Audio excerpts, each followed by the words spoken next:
Ah, yes, that old classic. And speaking of old classic, what is this logo doing here? I didn't mean that logo to be here.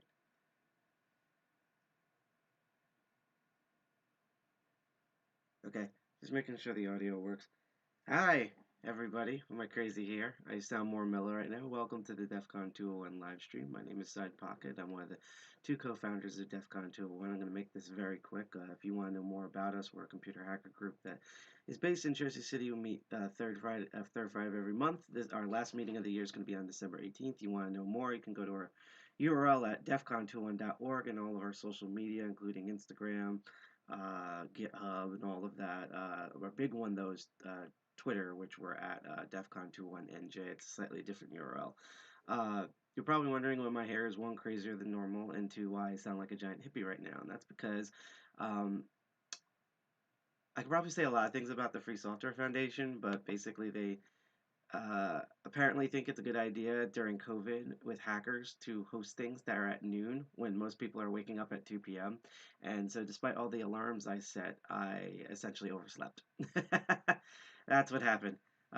So I'm making this very quick, and we're still doing the incent rewards. I also want to remind everyone that we are trying to raise funds. If I can move this cursor over here for Child's Play. Child's Play is a really awesome charity. If you remember earlier this year, back when we could actually have human contact.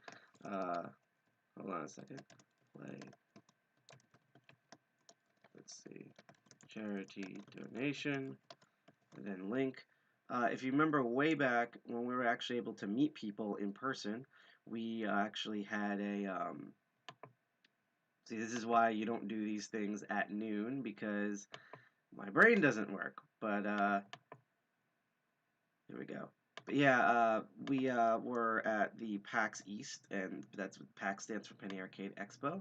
And Child's Play is run by the same people that do the Penny Arcade Expo, and basically they get video games and other technological assistive devices to hospitals, domestic abuse centers, things like that. It's basically geeks and hackers playing Santa Claus. So we are going to try to hit a $300 goal, and if you're interested in donating to that, which I will get an alert for in the same way, if you like this content, you can hit that bell, click like, share, subscribe on Twitch, DLive, YouTube, and Facebook. I will cheer you all on. We've had so far $15, including a nice starting from an anonymous donor at $10. So if you're on Twitch, you can scroll down. There's a little widget where you can download. If not, if you're on DLive or YouTube, I just put the link in chat. Now, the reason why we're doing today is actually a very special day when you don't oversleep. And that's why, because I overslept, I'm going to be like in and out of this whole thing. Today is Day Against DRM, or IDAD. We didn't originally think, we always have plans to do this. We had physical plans to do this, and unfortunately, COVID happened. So, normally they do this in October, so we're like, okay, are they actually going to do this thing? And then when October rolled around, we heard nothing. We were like, okay, I guess not. And then, literally at the last minute in November, they announced they were going to do this, and they also announced it where it was buried. So we literally didn't find out until a week ago, which drove us crazy because we could have had a way better big thing to do today. In fact, one of the announcements I'm saying is we're currently working on emails because we're trying to get it where even if we can't celebrate fully International Day Against DRM today, we want to do another Day Against DRM ourselves, because if we knew in October that this was going to happen in December, we would be able to do that. So Day Against DRM, real quick thing, is basically DRM is a mess. It's basically software that if you, what do you call it? See, my brain doesn't work. It's so early, and I really need to get into the meat and potatoes of this stuff. Uh, DRM is a practice in which you use a program in addition to the program that you're trying to access the product, whether it's a video file, audio file, a ebook, a video game, an interactive software, a utility software, an operating system even, where it tries to prevent copying and redistribution without payment, essentially. It's usually for paid products. There's also a new type of DRM where even if the service is free, for example, YouTube, um, where it still has an element of DRM in it where it tracks your data, and that's what it's selling instead, which is kind of another element of DRM. And of course, thanks to especially COVID, streaming services such as Netflix, and it's kind of sad that they keep saying Netflix because honestly, I think the big, which if you're all stuck about the big new ones like HBO Max and Disney Plus, they all have DRM on there too, so it's very hard to, remember when you used to be able to see something on TV on cable, and I hate this memberberry stuff, but this is a good point. You used to put a VHS tape, be able to record that. Well, not only was the movie industry and TV industry against that and tried to do hilarious measures in the past that we can get into later to try to prevent that, but there's measurements like that within Netflix, Disney Plus, HBO Max, where they try to prevent that as well. So here's most of what's gonna be streaming since I'll be literally in and out of this. Apparently, what started like half hour ago is there's a big blue button conversation that's going to be about this. I'm going to turn off my camera, and while you might see me interact in the big blue button, occasionally I just have to get some stuff ready. We're going to hear from various Free Software Foundation people and people who hate DRM and support free culture and free software about what they think on the issue. So without further ado, let's peek in on the magic, hope that they're streaming, and see what they're all talking about here. Just as a reminder, I'm going to take the current camera off. It might pop back on later. And at the end, I want to show a DRM thing that is about the Nintendo Switch, and we can also talk about some other things. So enjoy.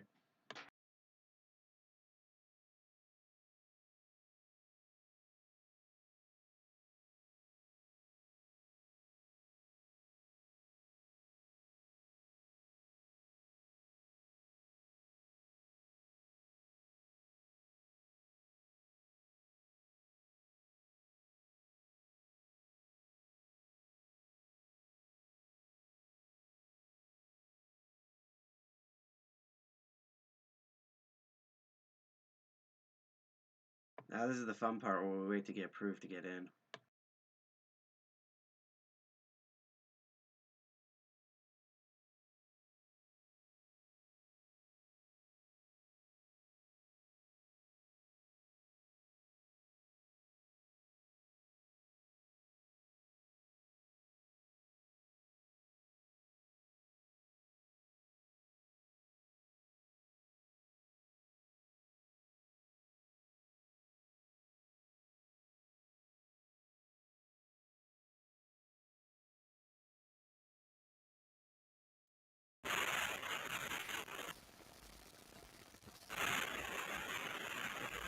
And I didn't even know you were supposed to do that. God damn it. There's like ways that it's kind of penetrating even lower. Like there's a treadmill, right? And the treadmill has a subscription service. I don't remember what it's called off the top of my head, but you buy this treadmill and then you like pay X amount of money a month to subscribe to the company's service, that monitors like your fitness data or something. But if you neglect to pay your subscription, like the gears on the treadmill will no longer turn, right? So you just have this gigantic broken walking machine in your house. And obviously, like, there's no reason why that treadmill couldn't work. Like, if it, it wouldn't even have to be connected to the internet. Like, if the gears worked, they could still power on and keep going. But that's the use of DRM, right? Because they're intentionally limiting the things that you can do that you should be able to do, that no technical thing is preventing you from being able to do, but it's still happening. So that's like, if pointing out to like, these examples seem like crazy to us now, but they're actually like getting more and more like prevalent, I think, because there's also that Peloton like stationary exercise bike, and I don't know if it actually locks up. I know it has a subscription service, and I know it has like a console embedded inside, and I don't know if it actually like locks up if you don't pay the subscription fee, but I really would not at all be surprised if it did. Let's see, catching up on chat here. FSF to be supposed to build an own video sharing service for video materials that make people to give knowledge to others. GPL and Creative Commons. We do make videos. We've had 3 animated videos so far that we've published on FSF.org and PeerTube, and we're always working on more in the future. So, and then we've come up with like 3 in the last year. And that's many more than we have in the last few years, because I think we made the user liberation video, and that was in 2017. But we've come up with 3 in the last year, so that's been a good thing. And we're always producing more. So hopefully we can kind of spread the message through that, because I agree that it's been like a really cool and effective method. Let's see. The right to read by RMS is illustrative and prophetic in a chilling way. Oh yeah, that's that was one of the first RMS things that I read, I think. But of course I read it. I can't even remember how long ago. I guess like 2006 or something. Of course, it was written in like 97, I think, something like that. But I remember being like kind of not, I wouldn't say in awe, but definitely oh my gosh, this is so prophetic. Prophetic is the right word, and it's still one of the best ways for explaining DRM. I remember at the IDAD protest last year in Boston, before we were all stuck at home, somebody made one of the flyers that we passed out. Somebody made a small copy of Right to Read that they handed out to people, because that year's IDAD focused on DRM and educational materials and textbooks. So it was kind of a natural thought to do that. So it was really cool to see people, still reading Right to Read, and liking it so much that they went ahead and made this kind of flyer thing out of it.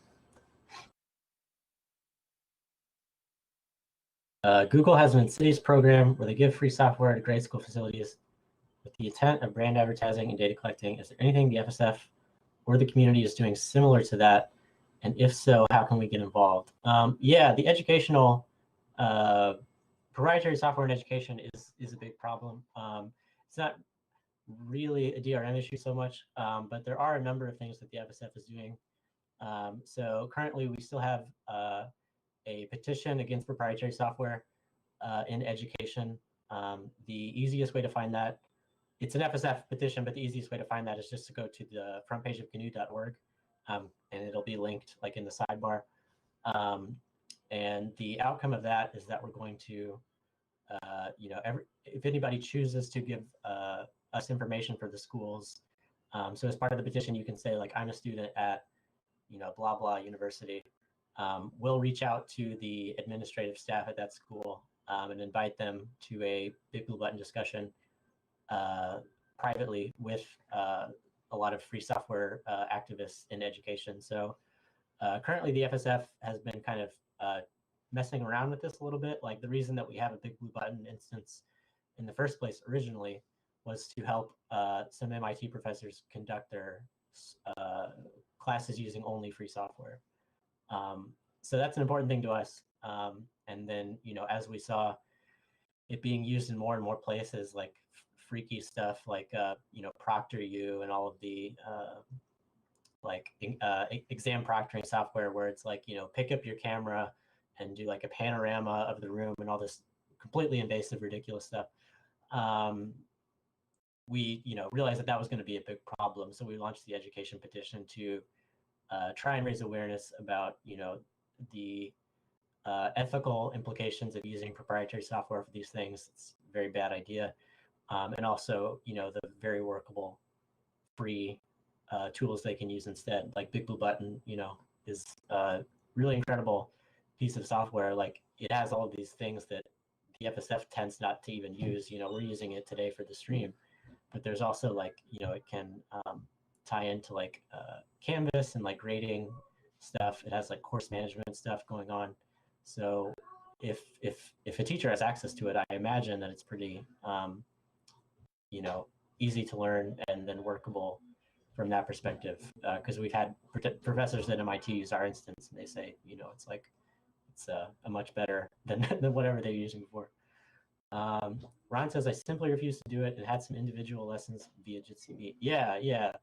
And that's something that is a big step. It's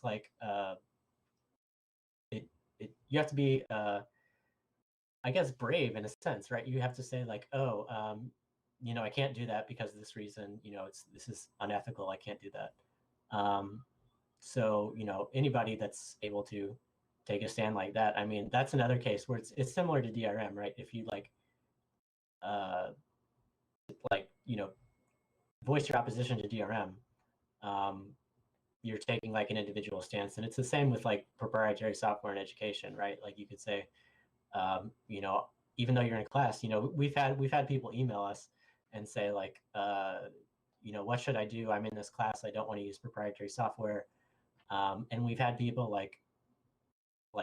feel so motivated by it that they will take a failing grade because they can't use proprietary software, or because they couldn't use it in good conscience. And so that's a big step, but we definitely applaud anybody who takes it. And any like small step in that way, is definitely something we support. I remember like one person, and this was like one that we drew a lot of inspiration from, because one person actually dropped out of their computer science degree very close to the end of their program because they were being forced to use proprietary software. I can't remember the specific program they were being used. I think it was Microsoft Teams. It wasn't even like, they had to use like a non-free compiler or something. It was that, their classes were being conducted to use with non-free software. And so, they actually dropped out of their degree. Hey, Amadeus.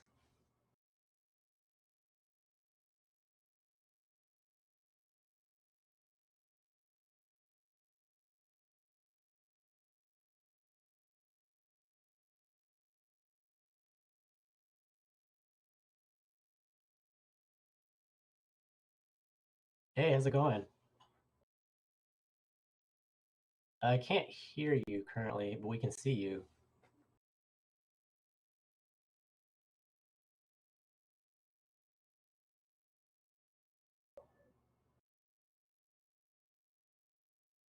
Oh, okay.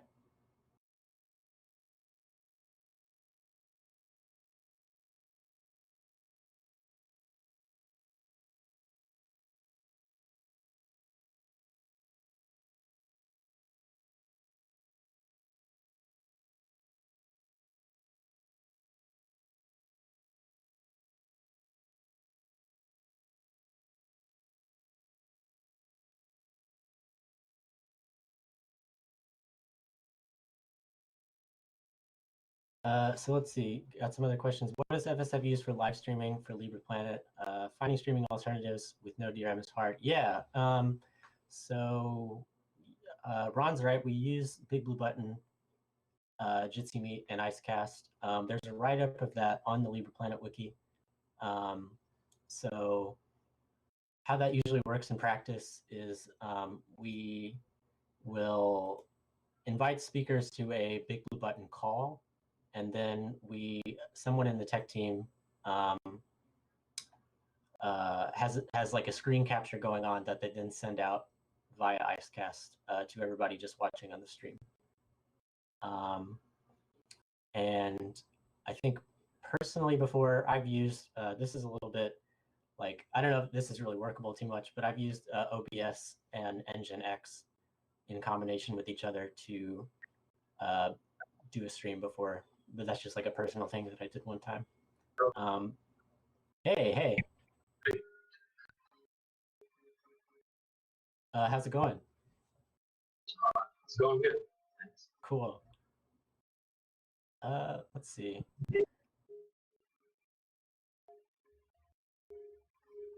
So Ahmed, sorry, what? You hear me okay? Yeah, we can hear you. So where are you at? Like, what time is it? What time is it there?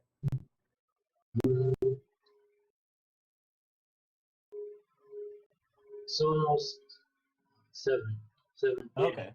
Okay. And you? Where are you? So we're in Boston. One of these days, course, we'll remove all of these logos. We apologize. This I'm is at my home, Crypto so I was at Barons. her home. But it's 12:45 here.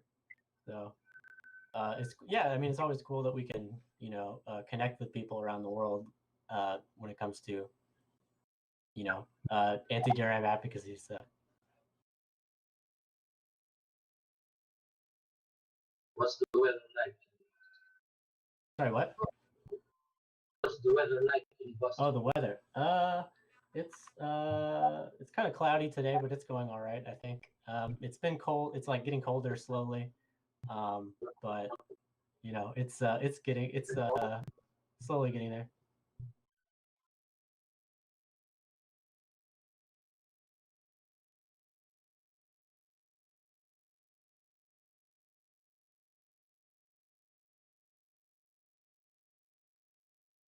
So, like I said, the net has changed a lot. It's a little hard to hear you. Can you turn your microphone up a little bit?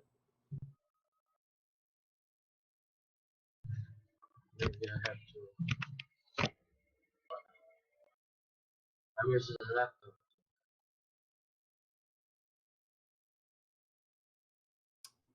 That might be a little better. Yeah. Oh wow, Moscow. Somebody's in Moscow. That's pretty cool. 8:46.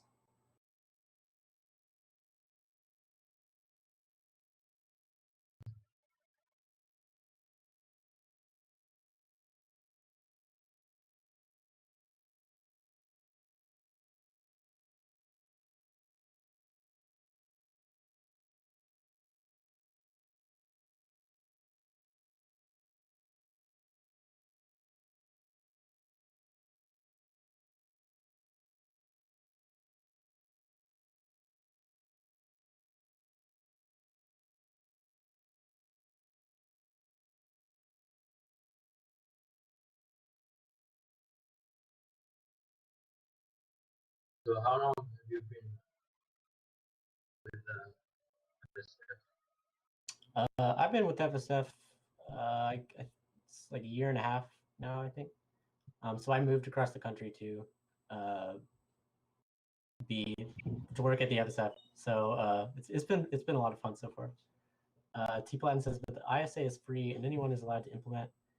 Oh, this is a Power 9 discussion, I think. In regards to actions against DRM in Brazil, I don't see many as the DRM services emerge here. Yeah, and that's really why one of the calls to action for today is if you go on the LibrePlanet wiki, you can let us know what DRM is like in your country. And so that kind of because the reason we decided to include this as part of the action for today is that we were written by a group in Portugal who said we know what the Portuguese situation about DRM is like, and we know what the United States situation about DRM is like, but we want to help combat DRM all over the world. So how do we know? We need people to tell us what DRM is like in Russia or whatever. And so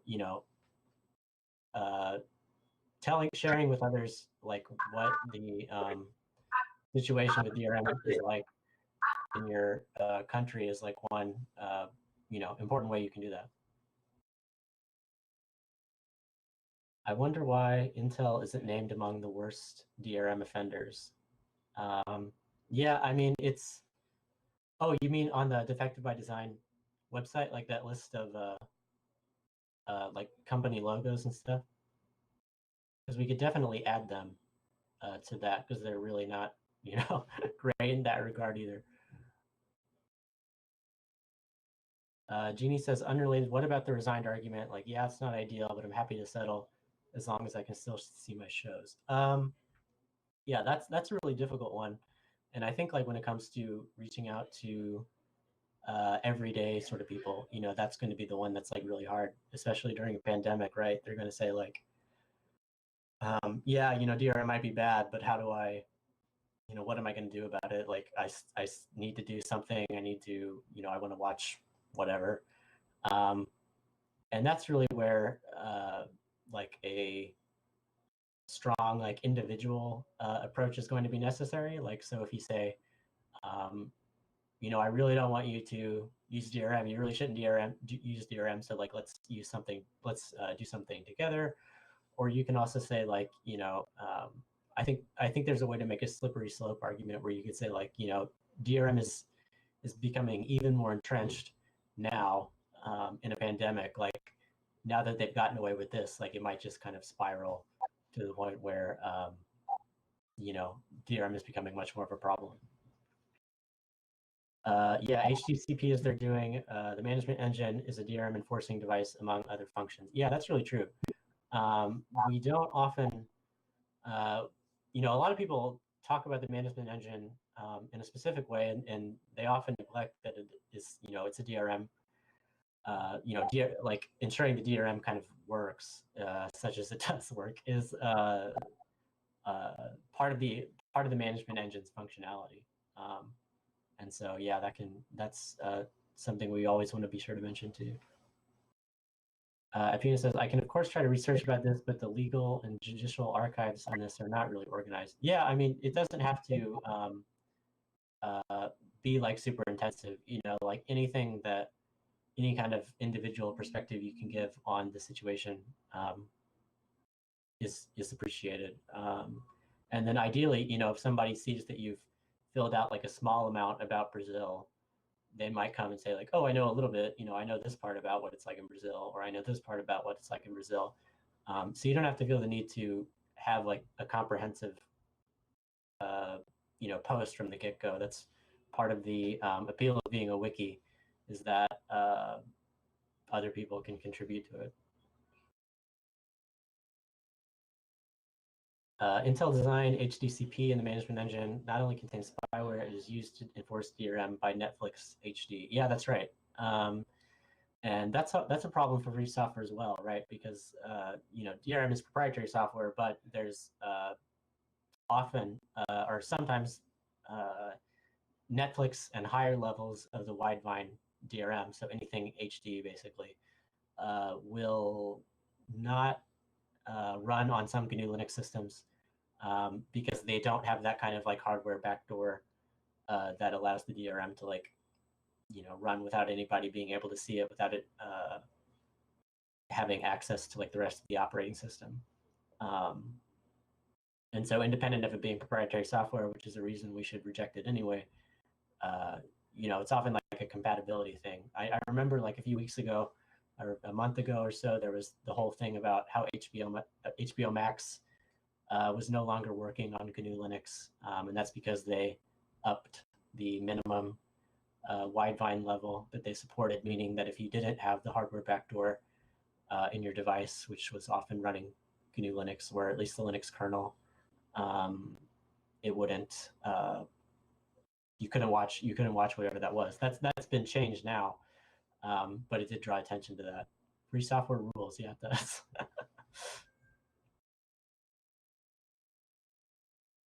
Watch Netflix in HD. Windows or Mac OS is also needed. The Apple M1 seems to be as bad or even worse than anything from Intel.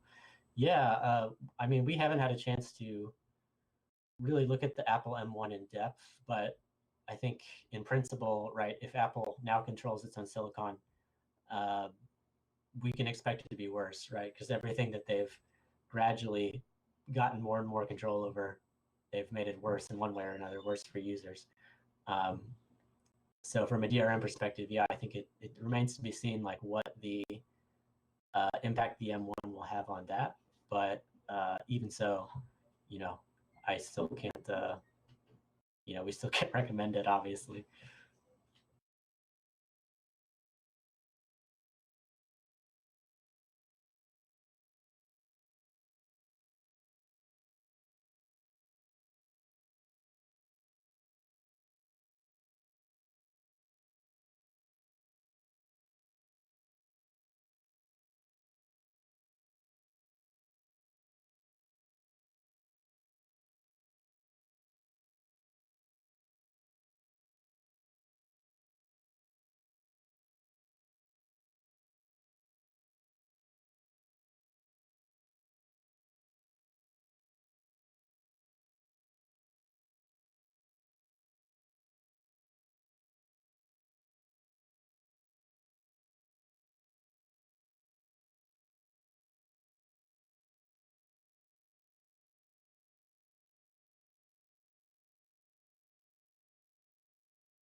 Okay, I think they're trying to either connect to someone or find more content, so hang on.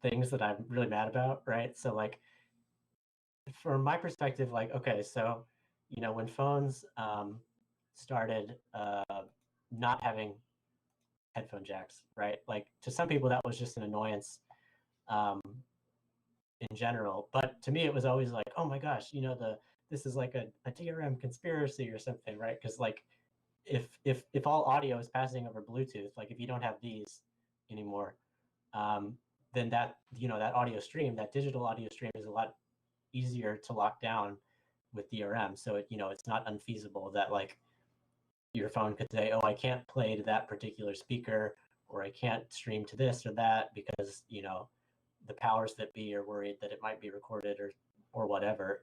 So the analog audio output thing is really like a good way to explain DRM, because a lot of people are still frustrated about that. And to me, it's just like a case that was just like so clearly being done for like nefarious purposes. But maybe that's just me. I don't I don't know.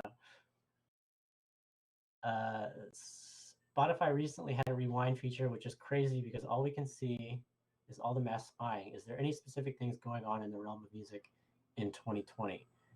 Yeah, I'm not sure. I don't use Spotify, so I didn't know about the rewind thing. But that's kind of that also reveals that how silly it is, right? If it's a file that's being streamed to your computer, like why is rewind such a big feature, right? Right? Like the fact that they have to like promote that in a special way is like a little bit telling when it comes to like DRM stuff, because then you could easily say like, okay, well if it wasn't DRM'd, I could rewind it like all I wanted to because it would just be a file on my computer basically.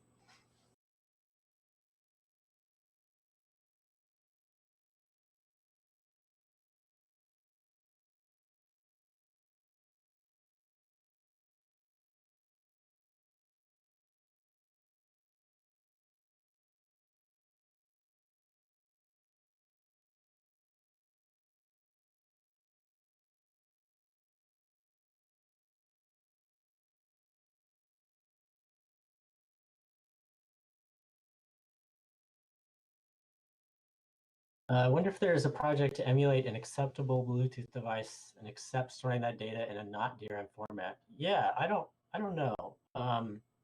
That's something that might run into legal problems, at least in the United States, because I'm not 100% sure, but it might be considered like a circumvention of DRM, which should be forbidden under the DMCA.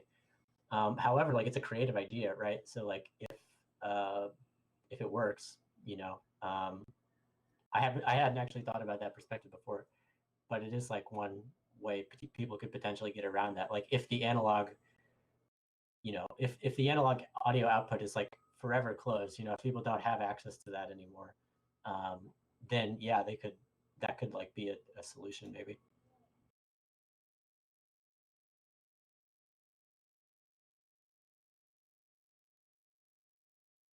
Jeannie says, what would happen if DRM disappeared? More specifically, who would be impacted negatively and how much? Yeah, that's a good question. What would happen if DRM disappeared? I mean, I might be out of a job. That might happen. No, I'm kidding. I'm kidding. um, uh, I don't know. It's tempting to think about like, uh, one image that you often think like, there's this like bit in The Simpsons somewhere where um, like somebody asks Bart to think about like what the world would be like if there were no lawyers, and then everybody's just like holding hands under a rainbow and like dancing or something. It's kind of like tempting to me to think about DRM, the end of DRM being something like that. But really, I mean, like the people that would be impacted negatively, I don't think that like the end user would be impacted negatively at all. I don't really see a reason why that would be the case. I mean, maybe the corporations who peddle DRM would switch to some kind of form of distribution that had other problems, but at least it wouldn't be DRM, right? So if unless they found like some kind of alternate way to implement DRM, I think it would be okay, and that the people who would hurt for it, would really be the people who might, deserve to hurt for it, like the people who are implementing DRM, the Widevine team or something like that. There might be like bad consequences for them, but really, like, I don't see too many for the end user. Hi, I'm not an IT guy, but what makes it so difficult to circumvent DRM? It is played on your screen, therefore there should be a way to store it, right? So it's not really difficult to circumvent, and that's one of the reasons why DRM is so like ineffective at doing what it's supposed to do, right? Which is allegedly to prevent copyright infringement. Because really, I mean, all it takes is like one user who knows how to use a screen recording program to, Zoe, your radio's on again. Oh no. I just thought I was gonna jump in and say, but even though it's not too difficult to circumvent, it is why DRM is getting more intense, right? Because it's quite easy to circumvent. Right. I'm hoping that my radio will just disappear. It's on right now, but that's okay. I think we can. I'll mute myself again. No, we can. I mean, we can live with it. Okay, so for everyone that is listening, this is not actually my radio. So my computer is picking up some radio stream. Yeah, it's really crazy, but Zoe's headset is somehow picking up FM radio or something. And so like anytime she uses her microphone, we often hear this like weird music in the background that is totally not in her apartment at all. I have really good taste in music, so yeah. So if you hear like weird gospel music, you should trust that it's not Zoe. Yes, continue. DRM, not too difficult to circumvent, but it is getting more and more intense because it is quite easy for people to circumvent, which is one of the reasons why it's problematic. Right. And it's kind of like this like race to nowhere, right? So it's like DRM is already difficult to circumvent, which means that like the people who peddle DRM are going to make more intense DRM. And we'll just go to this absurd conclusion to where like, to watch a video, you have to, have this very particular device that has all these very particular like products or whatever, or features or whatever. But somebody's also going to be able to crack that. Like this happens with proprietary software games often, right? Like there's the de novo DRM, which is like, which is a kernel extension, which has this like very deeply interwoven connection to the user's computer, right? When they're trying to run this proprietary game, but that doesn't stop like a cracking group from, within a week releasing some kind of version that disables the de novo DRM from that particular video game. Now, granted, like proprietary software isn't something we really want to endorse, but we also want to see DRM end even in proprietary software because this is an issue that kind of spans a number of like related fields. Okay, so your radio is like really extreme, right? I'm gonna go on mute. Yeah. Let's see. So, what are your thoughts on the ease of usability for DRM alternatives? For example, we have looked into Big Blue Button because of issues with Jitsi, but it costs a ton to run and it only has 2 Ubuntu versions that are not fully realized. Thankfully, we are looking into a pre-hosted one by the Mastodon folks. DRM alternatives. Yeah, I mean, like, the only like real alternative to DRM is not having DRM at all. But if you mean like a self-hosted like streaming software or something like that, yeah, that's a little bit tricky, and that's like a technical challenge that the the free software community might have to rise to meet. But there are like, because at least currently, like, a lot of these programs like Big Blue Button or Jitsi Meet, they require a technical user or somebody with a server to actually run the instance or sponsor the instance. And hopefully, it's our hope that as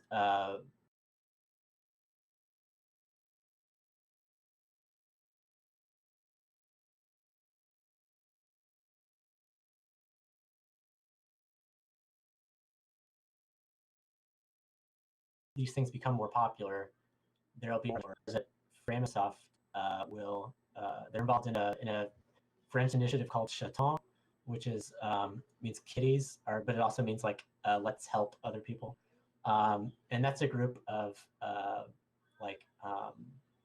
individuals like all around the world who say like we have these instances of these free programs like Etherpad or PeerTube or whatever, and anybody can join them. And we're like offering these services to everybody. There's also like, and these groups are becoming more popular because there's also like, I don't know how to say their name really, but it's like Snopita or something. But they're in Finland, and right, like I don't use like the YouTube web interface, but I'll use the Invidious server that this group in Finland runs so that I can watch YouTube without using non-free software. So hopefully, like as more people become interested in running these sorts of things, that there'll be more of a rise of organizations like this to to host things for other people.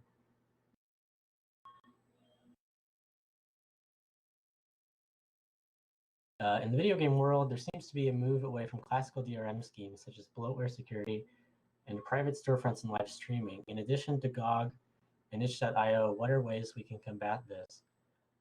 Yeah, that's a tricky one. The storefront thing is problematic, right? Because,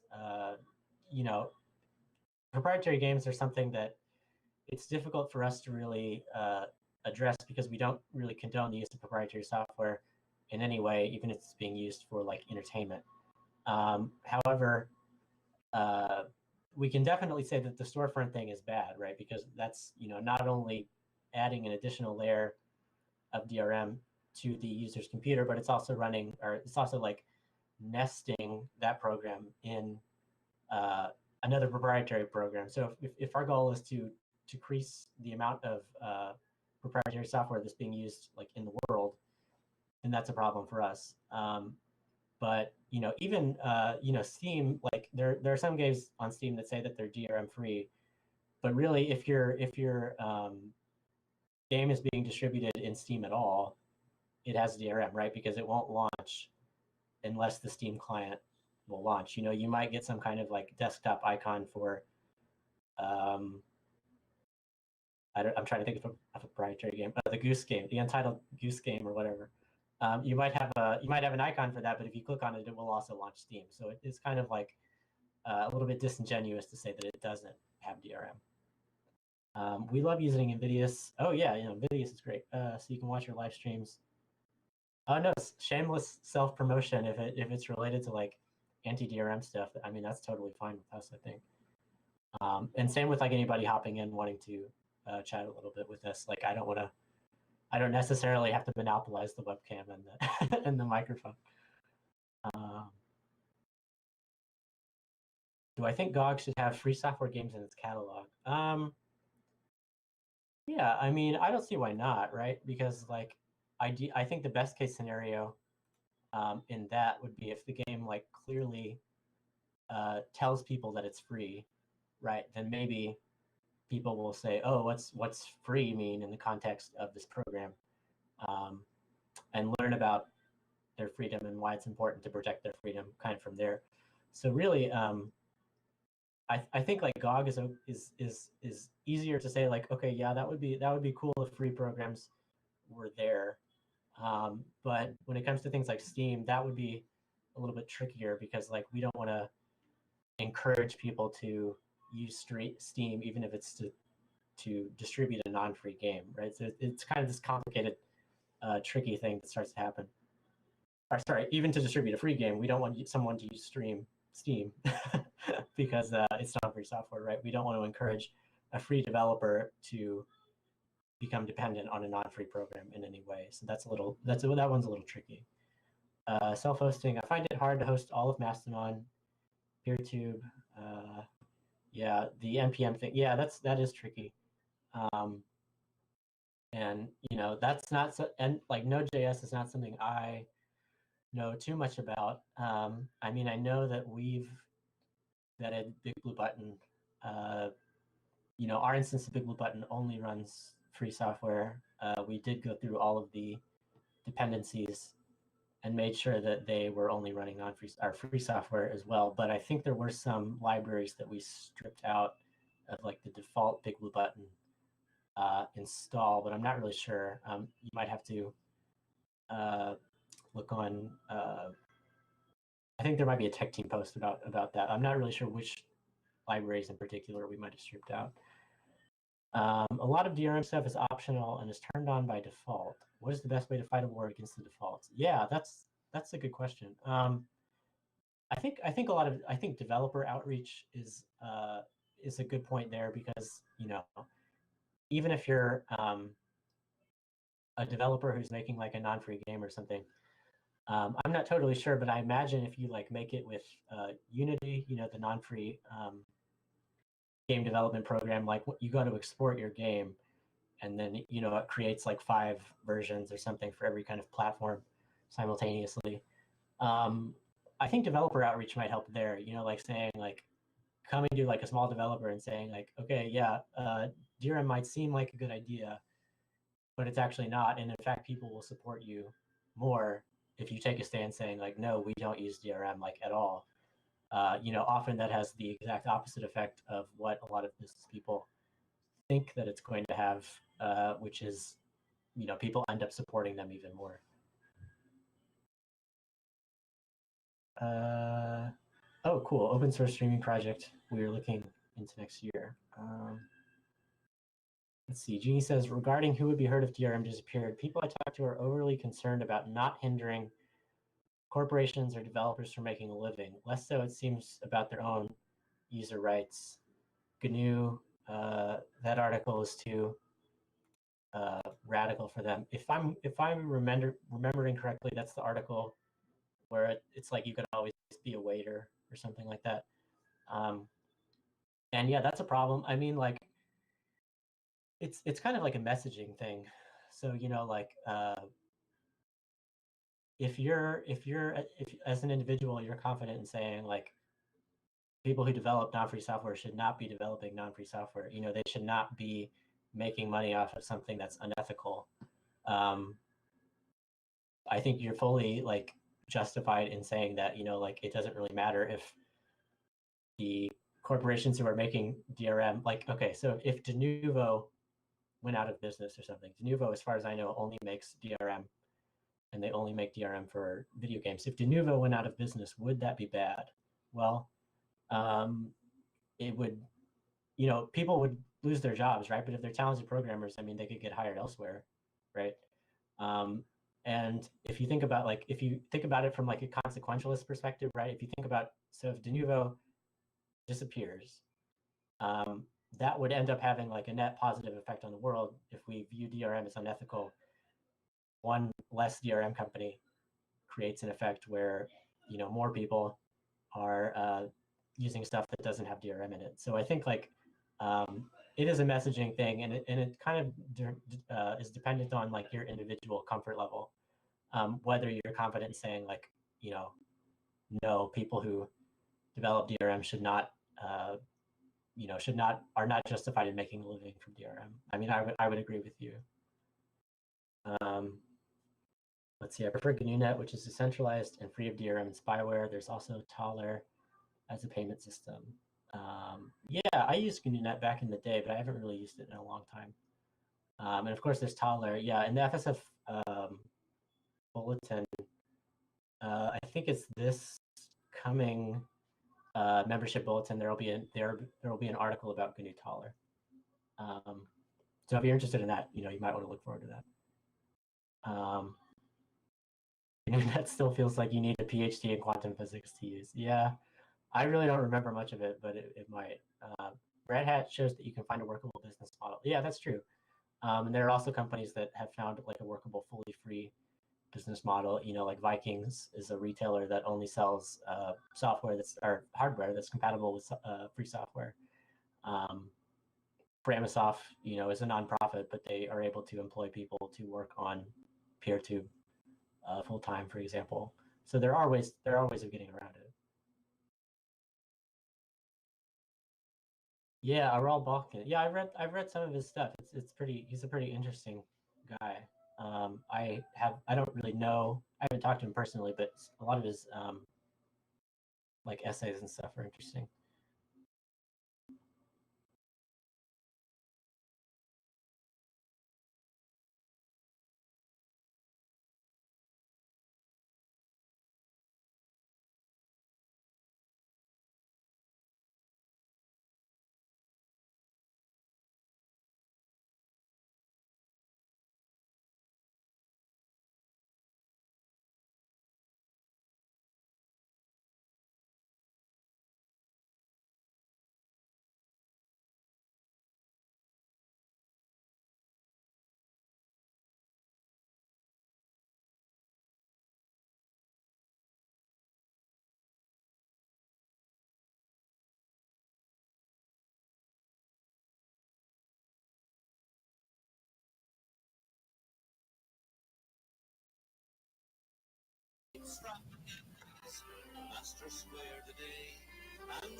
Greg is taking a little break. I am. Tell me if the music on the background gets too bad, but in the meantime, I will see if I can answer some questions. I'm not as on top of what's happening in DRM as Greg is. Greg is very good with keeping track on this. So I'm just going to read, where were we? Too bad Brazil's central bank decided to make their own payment system piece, which doesn't have free label software clients by default, and making an official client seems to be requiring registry as a financial institution. See the action item about this. I'm going to open that. Oh, this is about the GNU Taylor.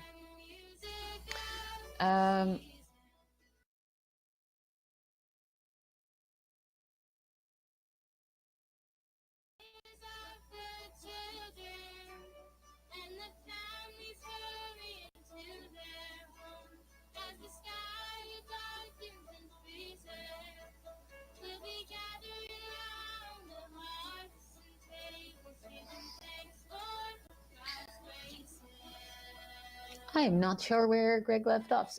Side Pocket saying, one of the frustrating things we want to express that has been happening during the pandemic is corporate takeovers. Yes, agreed. For instance, we loved and still use now Keybase, which was bought out by Zoom to the point that even if they buy out does not change their corporate MO, their parent company ruins everything for them PR and ethics wise. Yes, and also you never know what's going to happen in the future with them either. Like, it's just becomes this unreliable thing. Even for SEPA, free software clients often break, but at least some functions of GNU Cache work with SEPA accounts. That's great.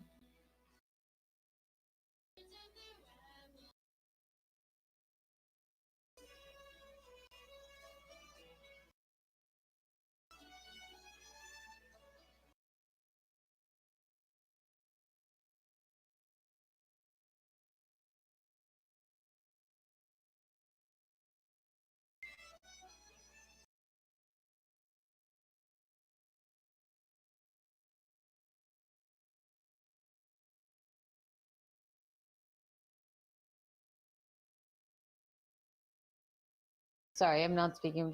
I'm hoping that there's good music in the background. I'm just trying to catch up a little bit on reading sort of what's happening in the channels. I was doing something completely different. Anyway, I feel that one of the reasons why many great free software projects languish is due to lack of new energetic people. What is FSF doing for youth outreach? Oh, that's a strong point. I actually think I agree with you. And not just young outreach, but in general, new energy. People, when new people come into the fold, it often breeds back a whole new level of energy also for people that have already been working on it, just to sort of helps refresh everyone's attention, I think.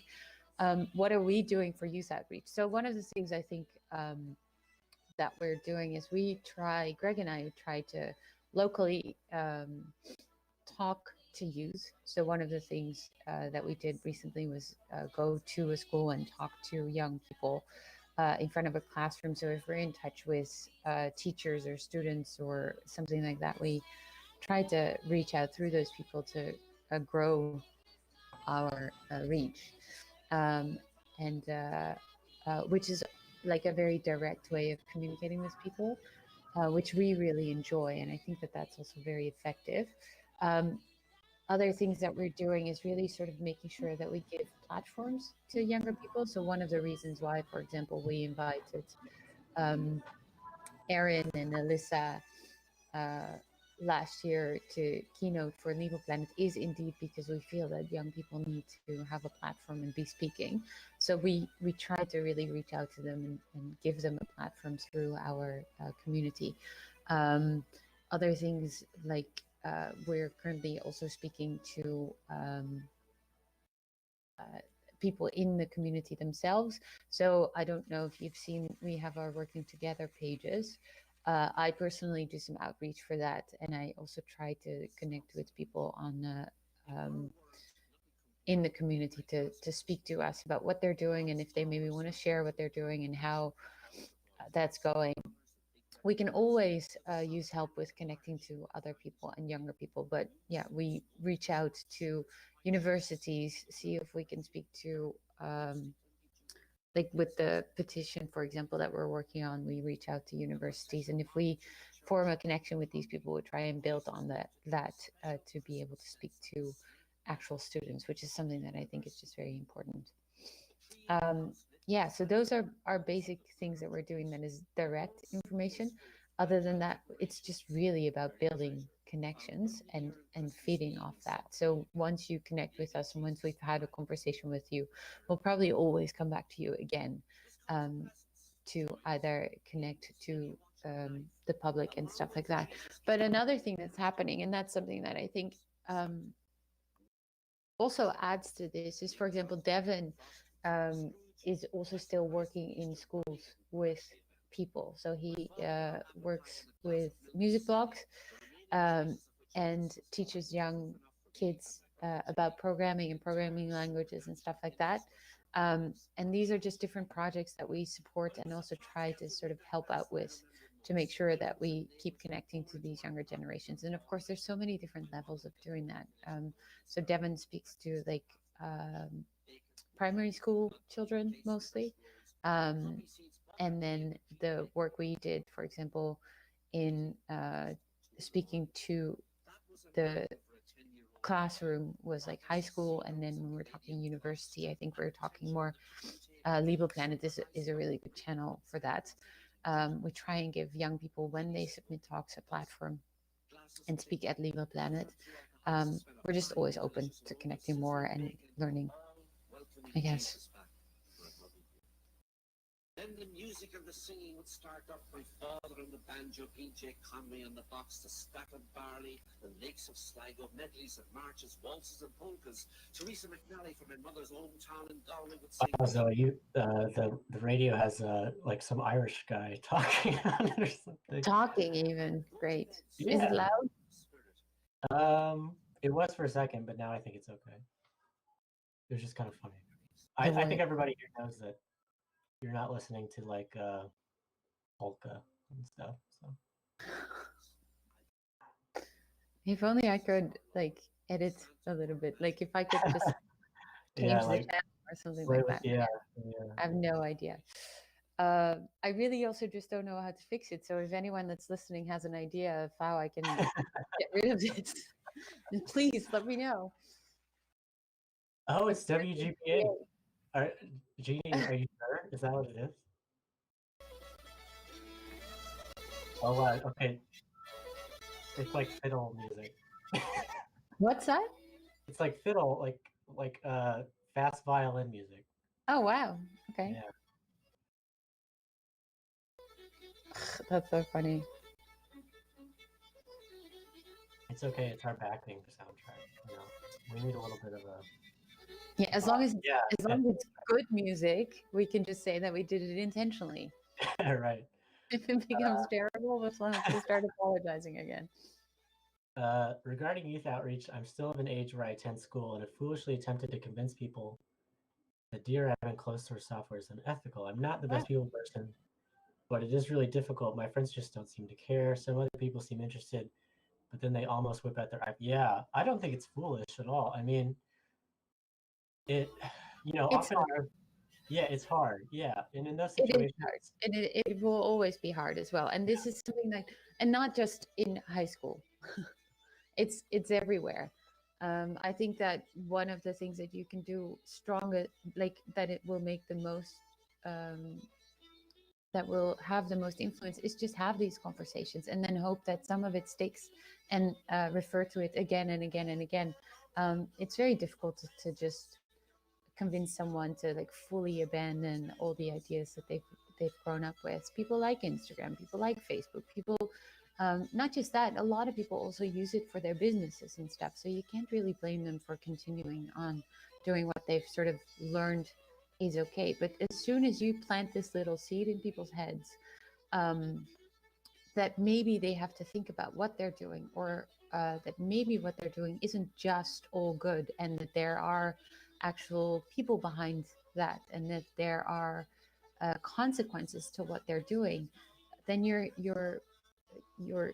planting a little seed that hopefully can grow. You cannot be responsible for what other people decide to do, but you can actually help them grow their thought process about things. And I think that's the biggest and most important thing that you can do. And I don't think that should be underestimated at all. And people will always go back to their iPhones and go on Instagram. But who knows? Maybe in 2 years from now, when they need a new phone, they won't choose an iPhone because of something that you planted. yeah, that's a good suggestion. Yeah, because like I mean, it's I don't know, like when you're doing that initial advocacy, like you have to kind of meet people where they are, like a little bit. We can't expect people. It would be great if people could go from like, I use Mac OS, I use Instagram every day, and then overnight say like, I have a Libre booted laptop, I use Triskel getting Linux, and I am only on Mastodon or whatever. It would be great, but in theory or in practice, that doesn't really happen too often. I mean, it does happen sometimes if somebody's like sufficiently motivated, but there's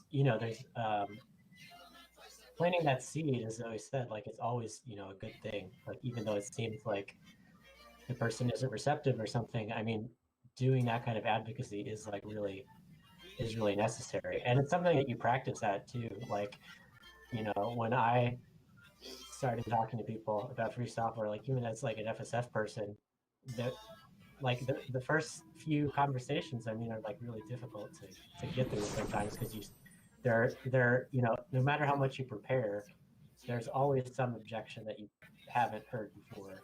Yeah. Um, And I right. like what Side Pocket is saying here, because what they do, and that's something that I didn't mention before, is that we tell them of other platforms that exist, and that's something I think that is just in general very important as well. Like a lot of people don't know about the existence of free software. They just grow up in this world where all they have is proprietary software, and they just think that that's the norm. And as soon as you start introducing new and other ways of thinking to people, then they get interested. And if you then show them that they can do their daily tasks outside of what is expected within proprietary software, then they will make an easier choice to actually do that. So one of the things I thought was interesting when we were talking to this classroom of people, the way people respond, for example, when you tell them about a program like PeerTube, and when you explain how that works, and that we're not against people being social online, we're not against social media in general at all, and so but we're against the control that comes with it coming from one organization or one corporation. We're against all the proprietary software that is used within these systems, and the fact that there's just nothing ethical about the way um, they service you.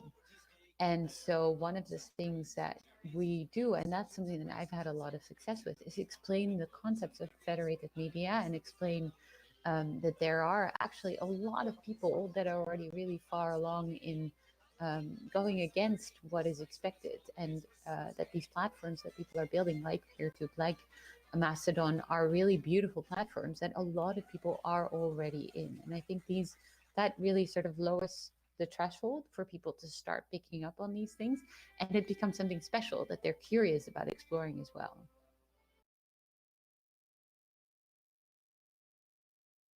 Right. Yeah, no, for sure. You just catching up on chat here. Be careful with that approach. While it does work at short term, while the non-free software or while the non-free platforms and similar adaptive ideas too, the only thing that will keep people using free ones is the idea. Yeah, the idea is important.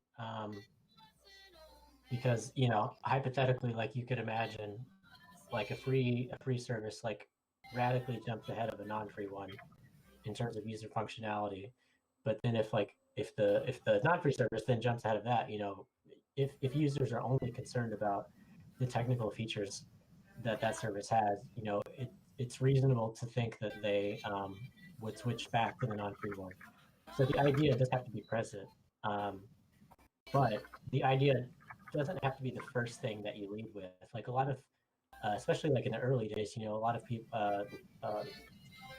often one of the ways we used to lead people into free software was that it is technically superior in a lot of cases. And then later on, people would find out about the idea of freedom and they would become attached to the idea of freedom.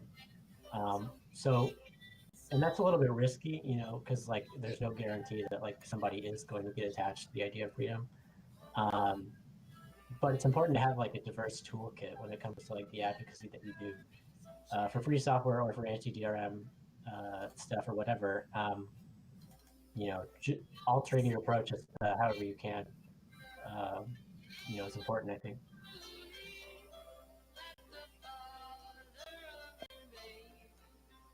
Networking theory also makes pressure too. Yeah, so that's a problem, especially for like social networks, right? There's that, I don't remember the name. In general. Yeah, the law. It's like one of the reasons why people use Zoom, I think, is because everyone uses. Yeah. There's that law. It's like somebody's law. I don't Metcalfe's law. I don't know. I don't know. There's somebody's law. There's like somebody's law where it's like the value of a network is yeah, Metcalfe's law. I was right. Okay, so the value of a network is like proportionate to the number of people that are on it. So like the more people that are on Zoom, the harder it becomes to like resist Zoom, right? And then whatever. So Seabass, you can join in with audio or webcam. Like anybody can join in. Yeah, join in, talk with us. Yeah. Hello. Hello. Hey, how's it going? Hello, very well. And well, I wanted to unmute myself there because I've just managed to uninstall Zoom from my computer. Oh, that's great. I've converted my sister to a Jitsi user, Jitsi Meet. Go. Nice. I do believe that I have no proprietary software installed now. Wow. Nice. Can I Yeah. ask, how did you convince your sister to jump on Jitsi from not using Zoom? Multiple weeks. It took multiple weeks. Patience. Lesson number one. Patience. Yeah. Part of it is that I didn't have a Zoom account, and so it meant she had to send me a link every time we wanted to chat. And that was enough hassle for her that she liked the idea that I could set it up. And of course, Jitsi Meet doesn't require you to create an account with any one, server to do it. And so yeah, I think there might be some non-free firmware lurking, but in terms of just of end-user software, I'm all free now. Yeah, that's awesome. And like, you know, every step that you can take is obviously a good one, but when you hit those milestones, like no non-free programs in user space, and then you get into non-free firmware, things like that. That's always like a great feeling. Like I remember like when I long time ago, like when I first was getting into free software and stuff, there was this program it's still around, but there's this program called VRMS, right? And it's called the Virtual Richard Matthew Stallman.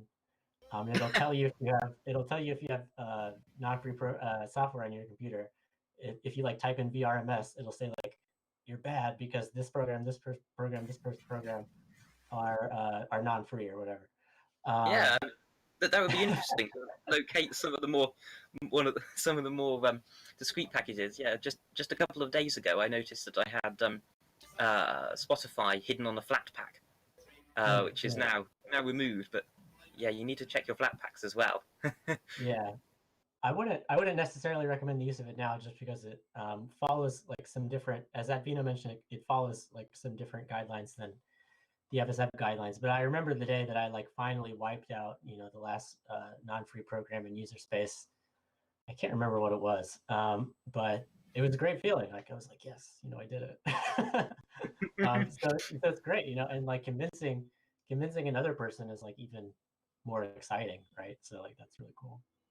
Well, the great thing about being completely free software in user space is that you can tell people with absolute sincerity that you can do this, but you don't have to cut yourself off to use free software. Yeah, no, for sure. And like that's something that we kind of learn every day. I mean, like the FSF is we're the one of the free software nonprofits, the main free software nonprofit, but we still have to do all of the stuff that non-profit organizations do, right? And that involves would normally involve using like a ton of non-free software to do this or that or this or that. But we're able to do it, like we are a functioning nonprofit. We're like we are able to function totally in the real world without ever using non-free software. So like it can be done in business, it can be done in your personal life. I don't use any non-free software. And yeah, it's always important to have like examples like that to say like, oh, and not only to have an example saying like, oh, this person can do it. If this person can do it, you can. But to say like, I do it, and if I can do it, then you can. Yeah. Right. And the next milestone on the horizon, I suppose, is JavaScript, because so many websites break when you don't use proprietary JavaScript. It's a real, was it who was it on the IRC chat who was creating a alternative free front end for Google's Capture? Yeah, I think that's Advino. I think he's in the chat here right now too. That sounds really difficult. Yeah. It's me. He's. But yeah, so JavaScript is very that's a huge problem, right? Because like we don't want a user to have fully free software in user space to open up their like fully free browser and then to go on Google Docs in which they'll download like 50 megabyte non-free executable in the form of JavaScript. Right? That's like it's I've heard it said that like browsers have now become like the most effective way to distribute non-free software like in the world, or something. Because like every time you go to a web page, like if it's a complicated web page, you're often downloading non-free software. So that's like a huge issue, and one that we're working on combating. We're making progress, like we're able to. We have GNU Libre.js. It has often it was slow in the past. It was like a lot of it was rewritten. Now it's like a lot faster, but we still need to encourage people to, label their JavaScript properly. That's going to be the big one, because it's kind of like a two-pronged issue where first we need to get a lot of web developers to care, like, to care enough to say like this, to label their JavaScript and say like it's under the MIT license or GPL or whatever. And then we also need users to care. We also need users to say like, oh, I want to log on to your, I don't know, food ordering service or something, but I can't because it has non-free JavaScript. Yeah, that's something that people like in general we have to sort of jump back onto doing more again. I think we've been motivating people to contact Indeed websites about their JavaScript and labeling their JavaScript and making sure that it's like readable licenses for a long time, and then sort of now we haven't spoken about it in a while, so we will have to get back onto that because it is a continuous thing, and it's building in importance as well. So we should classroom.fsf.org doesn't seem to have labeled their JavaScript. Really? Well, it isn't. Is that like to do with the big blue button? Is that? Right. I think like this one might be not be labeled. This is I'm not our sure. instance though, because so Yeah. in a way I We- think that we should be able to label it. So but it's a good point. We'll check with the tech team. Yeah. So I think that since it like initially started out with us just being or us just using it privately, we kind of took the tech team's word for it and said, okay, it's free. So since we were just using it internally at the time, we didn't really think to label it. But now that it's being used like more publicly, if it's not already labeled, yeah, we should probably talk to the tech team about it. Yeah, we'll probably also be using this for Limo Planet as well. So we Right. definitely have to do this. Yeah. Well, So thank you I for also, bringing that to our attention, Ron. Yeah, for sure. yeah. Well, one of the things I thought there might be a bit of apathy on the part of a lot of web developers, and because web developers make use of a lot of. Hang on. Is this Side me? pocket. No. Oh, people are joining. That's it. Okay. Yeah. You are now muted. Wait, side pocket is still in, but muted. Paul is in. I think we might have lost Seabass. Yeah, we lost a few No, people. I'm Okay. here, but Okay. obviously we ought to like mute ourselves when we're not talking. Okay, you're back. I'll Oh, mute hello. myself as well. You are now unmuted. You are now muted. Yeah, I was, well, my point was that a lot of web developers use free software extensively, but don't pass on that freedom to the end user.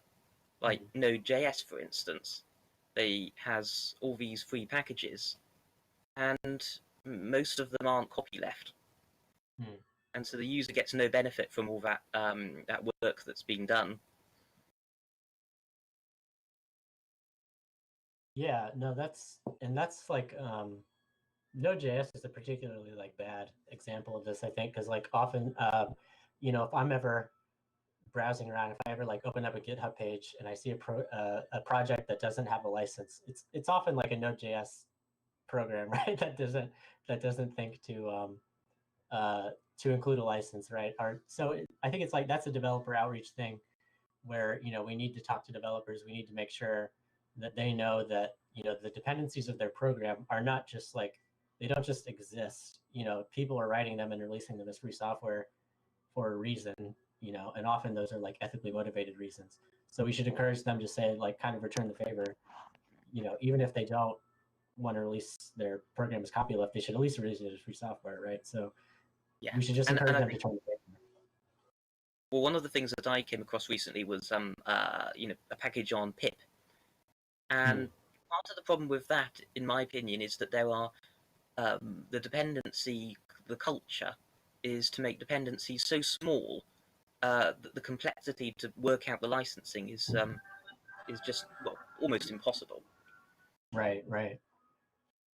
So I was just trying to install a little program, and I wanted to know what dependencies it used, and you can't see it from the web interface. You have to download it first. A lot of hurdles in the way of verifying its status. Right. Yeah, and that is a problem. It's especially like problematic when the user has to jump through so many hoops. And like, yeah, it's a thing with Python. It's a thing with Node.js where like the dependencies are so small that they're accrued to be like 100 of them or something. And so for the end user, it's like a very tedious task to like run through and check the licenses of every single one. And there's like outreach that needs to be done there too to like the people who run those repositories. So if we can't convince the people who run the main pip repository to have a strict policy of using only non-free or free software or something, then maybe it's time for us to like create our own repository or something like that, because then we can know that the programs that we would accept are free. But yeah, it is really challenging, and that's kind of one of the reasons why the free software directory is a thing, because like there are Node.js packages on there, and in that case, volunteers have gone through and checked that they're okay, to run, and that the licenses are okay. But definitely worth some automated tagging there, because right. they change too often to keep on top of it. Right. So I would have thought that it'd be pretty good if we had like a tool to automatically scan for these license labels within Node.js.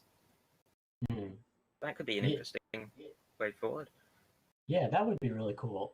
I don't know a project like that, but you know, so the directory, the people who work on the directory do use a program that goes through and just like looks at license headers and stuff. So maybe it could be built on something like that. I'm not really sure, but it's definitely like something that's needed for tiny programs like that which have so many dependencies, especially. Well, I have to go now. I do hope to be back later, but All right. disclaimer if I'm not. Okay. Yeah. Thanks for hopping in. And bye. See ya. Yeah, bye. Yeah, I tried to add some kind of working on some two Debian projects. So I added some screenshots. I think I also added something for Rocks and Diamonds, and they just reminded me to add a license to it. So sometimes adding licenses to GitLab is a case of, oh, don't forget to do that because you kind of create the repository, but the license is added extra. You got to click on add license. I think sometimes it's just a case of someone reminding you that you got to do that. Right. Yeah. And I think like I don't know how I feel about this, but I'm gonna say it. Like there is like if it's tempting to kind of make a good default the norm in a source code repository. So like what if, for example, like by default GitHub made every project that you created, if you didn't go specifically select the license, like what if it just chose the AGPL or something like that's kind of that could be a compelling reason, a compelling thing that we should maybe convince people to adopt. But I would have to think about that more. Maybe that's a little bit manipulative or something. But I mean, if that person like doesn't care enough to include a license, I mean, then maybe it's not so bad to just make the default the AGPL or something. Well, what would be appropriate? Because I've created a repository of not just screenshots for LibreOffice. So I've put licenses kind of Creative Commons because isn't actually listed on the GitLab website for on Salster. But as they're all pictures, I think Creative Commons make like attribution license is more appropriate because it's media. So I think is there a way of kind of like having a default, or like you said, they have AGPL, that's maybe for software, but for media, perhaps have it default to like Creative Commons or something like that. Right. Yeah. No, for sure. And that may just be like an oversight in the GitLab software itself. Maybe a bug report could be filed saying like, hey, there should really be Creative Commons options in your default license selection or something like that. But yeah, if it's a repository screenshot, then some kind of free Creative Commons license would, I think, be the most appropriate for that. Yeah. And maybe like a widget type thing to say like, what do you want to do, and then suggest a license. Because I think I created some levels for Rocks and Diamonds, and they say give it a license, and I wouldn't really. Then they list like a Debian friendly license, and you got a whole list of them. And I'm not like a. I could create levels on Rocks and Diamonds. I don't really kind of understand the licensing so much. So it really helps if someone can actually suggest a license to you, which to use. Because if you use the wrong one, it's probably detrimental to the project. But if you use the right one, then it's obviously positive.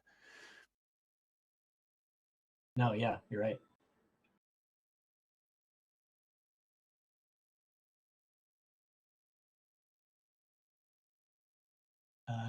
Catching back up on the chat, Jezza says, hey, what's up?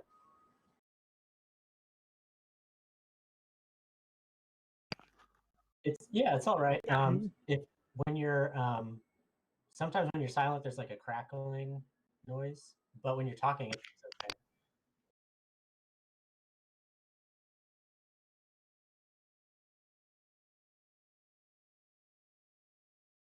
Oh yeah.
You are now muted.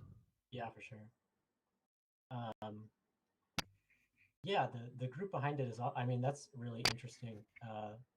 You know, or not really interesting. It's really important to get them, you know, to like make sure that they have the best practices going on. And you know, that's tricky from an outsider. You know, if you like go file an issue saying like you should care more about free software or something on, you know, some programs source code repository page, that might be, you know, they might not really take kindly to that, but you know, it's still important to check. And like if they, you know, if there's a specific project that's kind of hostile to free software, you know, there's no reason why you can't fork it. Like ungoogled Chromium is kind of, I think, an example of that, you know, where they're stripping out the unacceptable features in, you know, a free program where they're, you know, kind of there's a program that's like Chromium is a really difficult case because it's so gigantic and it's so complicated that there have been a number of issues like, is it free? Is it not?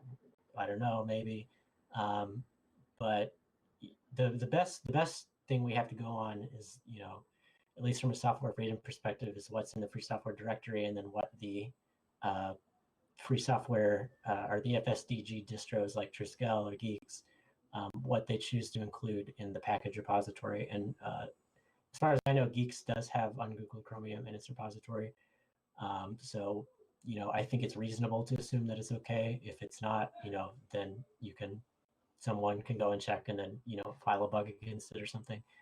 But yeah, it is really tricky. Like browsers are, it's tricky because they're like so immense, and you know, no single person could like feasibly go through it all and document every single thing about it, like every point that it connects to a Google server, or every point that it you know, might need to have more clear licensing or something like that, which is why, you know, community effort is definitely needed. You are now unmuted. Oh, it's not that bad right now, actually.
You are now muted.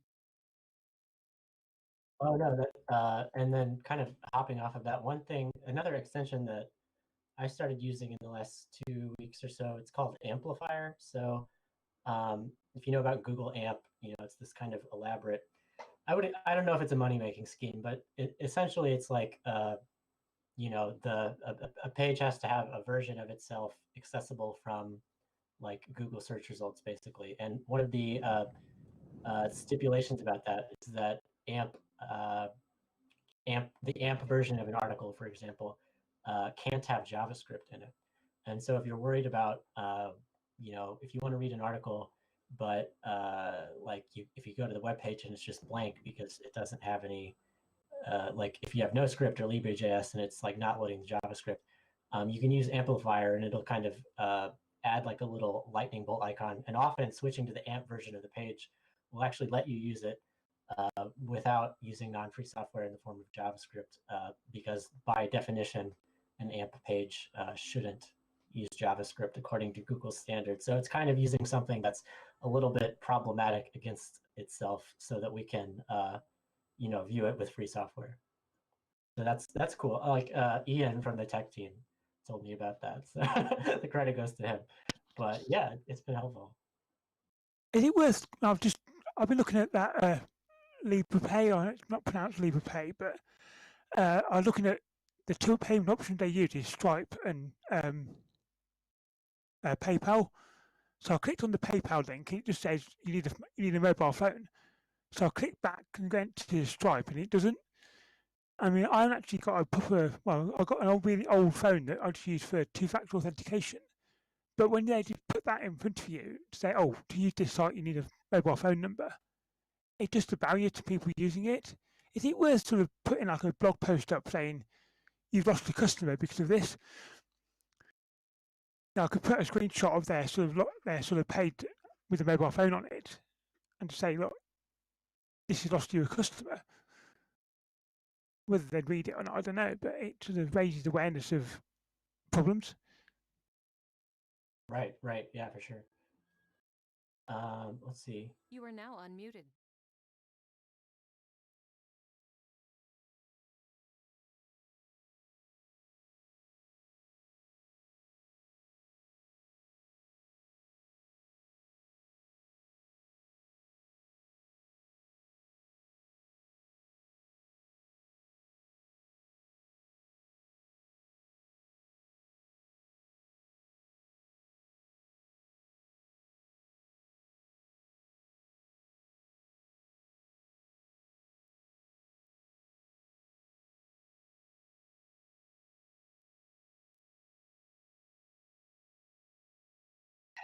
You are now muted.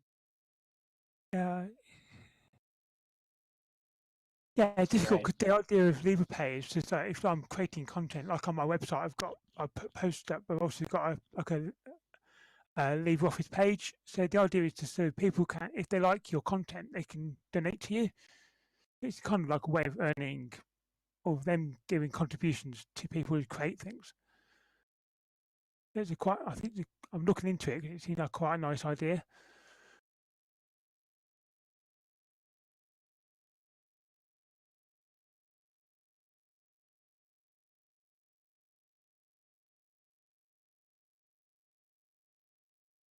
He's gone quiet.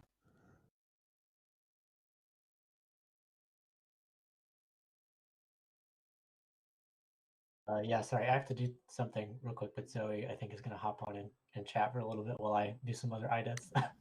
Which is my cue. How's the background music? I can't hear it right now. You can't? So, I can't hear it. No, is the tinfoil? Did you put the tinfoil on? Oh my gosh, you did it! Yes, nice. Quio actually gave me this tip, so maybe it'll work. Well, let's hope. Wow. So now you're right. People say that people at the FSF are wearing tinfoil hats. So like now you're really wearing a tinfoil. Now we're really now we're really those people. Yeah, exactly. This is great though. I mean, this is a really good advice. So let's see. Let's hope that it continues. And yes, Jeannie, it really does work. We all have reasons to wear tinfoil hats now. Where are we?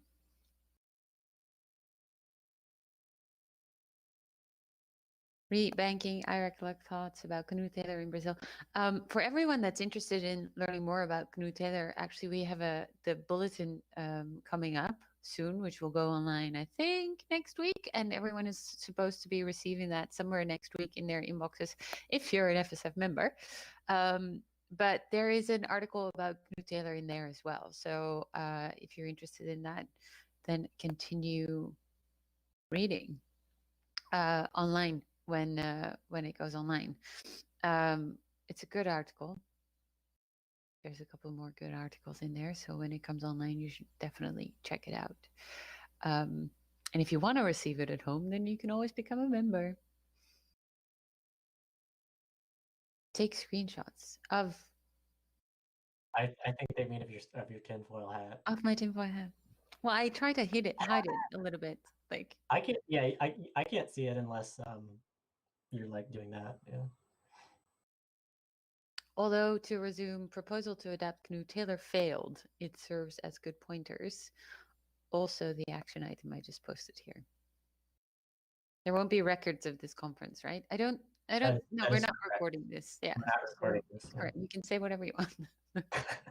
within reason. Within reason, yes. We are still also. We do always apply the safe space policy. So right. we want to make sure that people feel comfortable. But I think so far everything is like. By the way, I was just typing this to Greg, but I think it's worth saying in the channel as well. I think I love everyone's interactivity and the way people are joining in. I think it's really great that we were, because this is something that we just sort of went, how can we make the feeling of IDAT be more, as something that is happening during the day itself. And so we came up with just doing this live, not really having prepared anything and just hoping that people would indeed just jump in and start and continue the conversation with us, which is exactly what is happening. So it's really great to see this happening, which is also good knowledge for me again to use for Legal Planet, because we're it's all about testing things now that we're online, and it's really nice to see how this is working.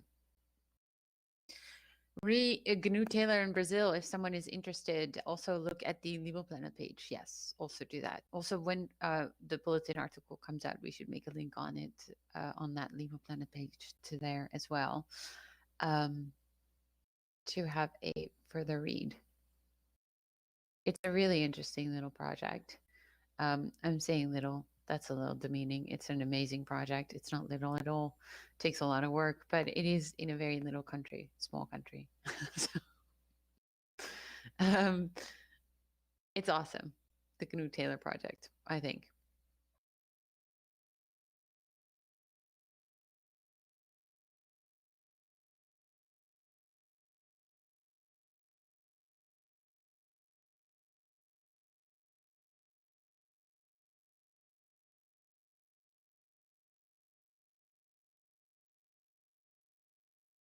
Sorry, maybe this was already explained. So Pix is a similar project to GNU Taylor? Is that what that is, Edwina?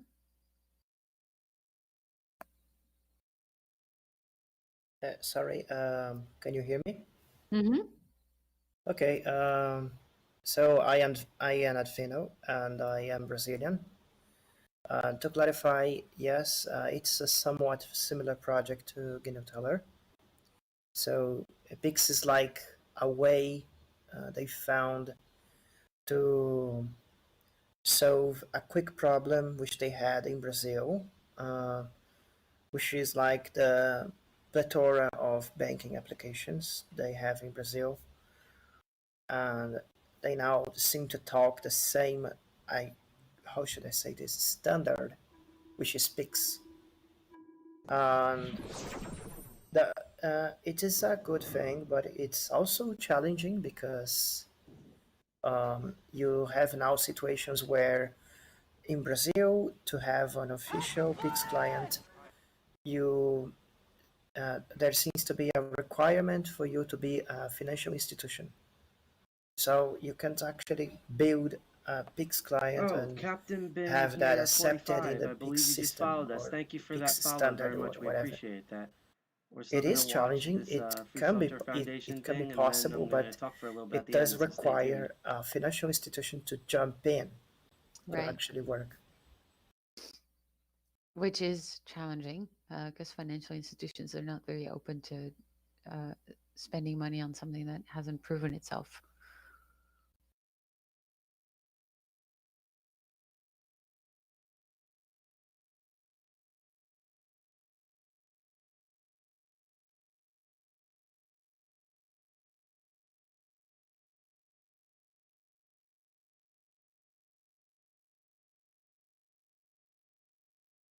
This is an interesting question. Do you think any country would outlaw DRM for publicity if nothing else?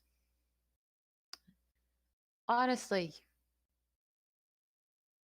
I mean, yes, it's a great question.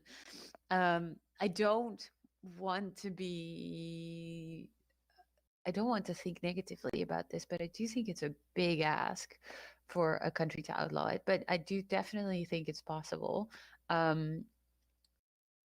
I think some countries, especially in Europe, some countries are really making headway using more free software and understanding that it's an important thing. I think the tide is changing a little bit, and people are starting to question the power we give to proprietary software and to DRM encumbered systems.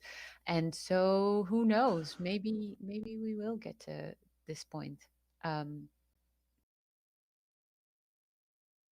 It definitely does. If like to speak against DRM as a country, I think is very supporting. It shows the power of freedom, and I think there are actually some countries in the world that are open to talking about this more these days. I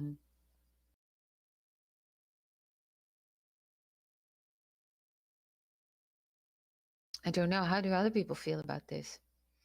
A micronation might, for instance. Yeah, it could also be like a municipality thing, or like a city thing. Like I can imagine that, for example, like not necessarily going through a country, but like going through like a province, in what in Europe would be like a province, or here would be like a state, that they would be governing a certain way, and that there those regulations would start, and from there it can continue into a bigger regulation. Right. Yeah. Jeannie says we should talk to Pope Francis about outlawing DRM. I mean, yeah. You know, I don't really. I Yeah, assume I he's mean, I'm like it can, like you can take this as a joke, but the thing is that large institutions have a lot of power. Right. So yes, I think that like this is it's important. These are good things, or good ideas anyway. I think it, like for example in Holland, thinking about large institutions, like for example schooling system, like to get public, like everyone in Holland gets public funding to go to university. So if you can convince an organization like that to take a stance for free software or against DRM or something like that, then that is also can also be really, really powerful. And I bet that there are other things that we can point to that would like would be able to snowball into a bigger regulation issues. Yeah, like how the Jamaican government adopted GNU Health. I didn't actually know that they did. That's pretty cool. I mean, maybe I read about it a while ago, but that is pretty cool. Yeah, that needs more publicity then, because like that's the first I've seen about that. So I mean, a lot of the time when you talk to people about like either Facebook or free software, you get the told nobody uses it, or that like MS Office is an industry standard. So I think where you can come up with some good examples, like if that's the case that a country has adopted like free software, it helps strengthen your argument.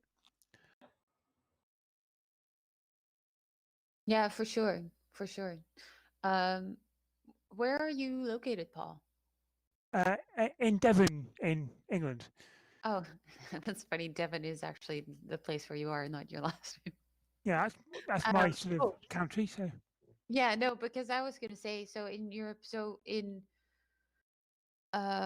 Europe, there is already a higher tendency for people to navigate towards the use of free software. The FSFE has been pretty successful using the public money, public code campaign and things like that. So there is more openness to adopting systems that are not reliant on like major corporations.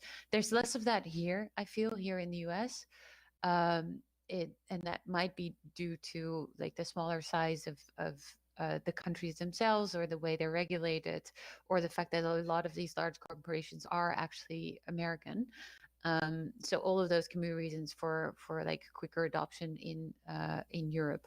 But I do feel that there are definitely some really good examples. For example, Germany, I know, is doing a lot with free software when it comes to governing. I know that Holland has taken some really great steps in the government using more free software, where this idea of when the public is when it's concerning the public actually also needs to sort of have some input or some control over the software that is being used. And I know that there are other countries. I don't know how it is in England. Paul, maybe you can speak to that a little bit more. I'm not really sure myself. I mean, there's a I mean, I'm not working at the moment, but there's various organisations like Learn My Way that designed to teach basic computer skills, and that's very much focused on proprietary software. I think the two we're pushing, well, Office type application modules are like either Microsoft Office or Google Docs, which is one of my little projects, is to try and take what's in that curriculum and make it into using LibreOffice. But I don't know, that's still in early stages yet, but it needs sort of like the curriculum needs to be written or at least started before you suggest, well, why don't you teach LibreOffice? There's no resources to do that, then you're stuck. With at least if you've got a starting point, then yeah, you've got something to go on then. But yeah, it's I get told a lot. It's just about the stuff about industry standards, so it's difficult to kind of make any arguments sometimes. It is difficult. I think that's difficult across the entire board. And we spoke a little bit about that before. I mean, it's those are the difficult things when you're talking to your friends, even, or when you're like, it is. For example, having traveled around a lot and having lived in multiple countries, when I was younger, we were all of my friends and I were in a WhatsApp group, and that has continued on for a very long time. And it's only been about a year now, or a little bit longer, that everyone navigated to Signal. And that's just because slowly everyone started like being more interested in not being controlled by Facebook.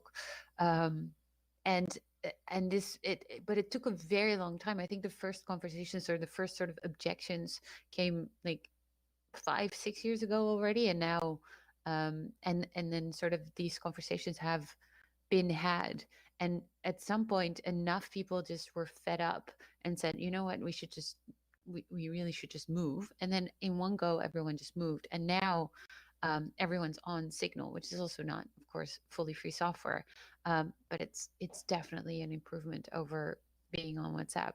But these are things that just take time, and the thing is that it's really about this critical mass of people. So a lot of like, not everyone in our group moved straight away either, but they noticed that the conversation switched to a different channel, and so if they wanted to continue joining, they just had to. But it's really about sort of taking small steps. And I think the LibreOffice thing is interesting, because I think they are like, when you talk to the general public, a lot of people, or like when you talk to just someone on the street, they often don't know what LibreOffice is. But LibreOffice has been huge. They have enormous growth on a yearly basis. I mean, their records are, I think, open to the public as well, so you can look into how they're doing and how they're growing. And I think it's just amazing to see that there is actually a lot of growth, and a lot of people are actually adopting LibreOffice. And it's also one of the easiest steps that people can take, switching their Microsoft Office into LibreOffice. So I think it's a really good example of a successful project, and obviously they have the right people behind them to push from a marketing perspective as well, because otherwise they wouldn't have such major growth. I've put a link to my sort of the blog post of what I'm doing, because I'm trying to do. I've also joined the documentation team, so that they're using some of the videos and screenshots I'll be making as part of that. But I think they need what I may need help with is I've made videos in Voco Screen on Debian, and they want space for putting captions at the bottom, and I'm not really sure how to do that properly. So I mean, that's where I'm kind of like, I'm good at making the videos, but and screenshots, but then anything like video editing and things, I don't know anything about it. So that's kind of like where, in some ways, I think I'm going to end up being part of the team. But if I'm asked to do something that's beyond my known capability, it's going to get problematic. That's where we need more help in the team, just to sort of like one person makes videos and someone else sort of manipulates them as how they want them.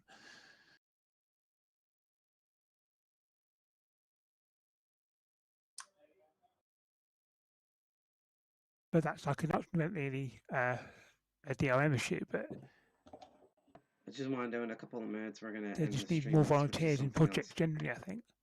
Right. Yeah.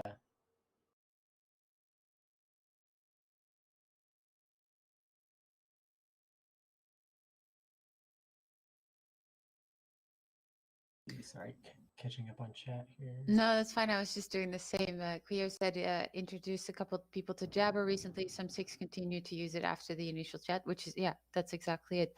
I did with Jitsi as well, where I pushed all my friends to have a group talk on Jitsi. And then interestingly, because I don't know, some people have a general technical understanding and some people have no technical understanding at all. So one of my friends just continued using the same channel over and over and over again. So basically she didn't fully realize that you can create your own channels, that you can just fill in a name and use whatever you want to name it. So she just, for some reason, thought that I had created a channel that was, I don't know. She didn't understand it. Anyway, she kept using the same channel over and over and over again. And recently recently she jumped into someone else's conversation by doing that. But it just goes to show that she did sort of, the ease of access was like good enough for her to continue using it. And I guess the explanation bit just comes after. But I was already really proud of the fact that indeed they did continue using it, and which is just great. And then Adfino previously said, I'm not from Sao Paulo, but we participated in a meeting in the Instituto Federal de Sao Paulo, where the education institution is trying to organize in favor of free software and its activism movement. See, that's huge to me. Just like, for example, when we are going to have the conversation with the educational institutions, if there's only 1 or 2 organizations or institutions that jump on the idea and go, damn, this is information that I didn't have before. I didn't even know about the existence of free software. I didn't know that yes, it makes a lot of sense to me that we should allow people to choose the channels that they are using, or any way of looking at it just a little bit differently, I think is a huge stride forward. And some of these institutions, the Instituto Federal de Sao Paulo is huge, I think. So from there, I think if an institution like that stands up for freedom, a lot of other things will follow. I genuinely believe that. I believe that. And if it's not a different institution, then it's people that either work there or go there, or all of that. No, for sure. Yeah, and it's often, I mean, like, these institutions are big, but everybody in them doesn't handle like the software part. So if you're just able to convince the people who like are in the software team at whatever institution this is, I mean, that could be like a big win. That could mean that the whole institution, whatever it is, like switches to free software. So that, yeah, that could like be really effective. And then, you know, it's like a domino effect, really. I mean, it's like once one big institution goes, then you know, another will switch and another, and that's I just really think what we need to do.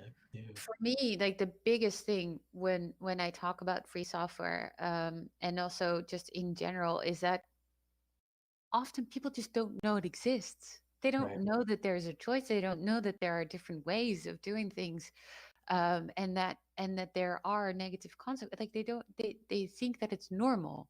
Yes, I lose my privacy, but I want to talk to my friends. And that's sort of the reasoning, and it's so interesting to see how people respond. And in my surroundings, and you know, I might be a little bit special in that sense, because I feel like people in my community are very low on sort of technical knowledge or being critical about the media that they use. But they are very interesting conversations, and often the response is really just, whoa, I never even thought of that before. And that to me is a major win. And to have those conversations with people inside institutions, people that are often educated highly or know exactly what they're doing, are very skilled, but are not skilled in thinking about the technique or the technical aspects of what they use to communicate or what they use to do their work. Sometimes just need a little nudge.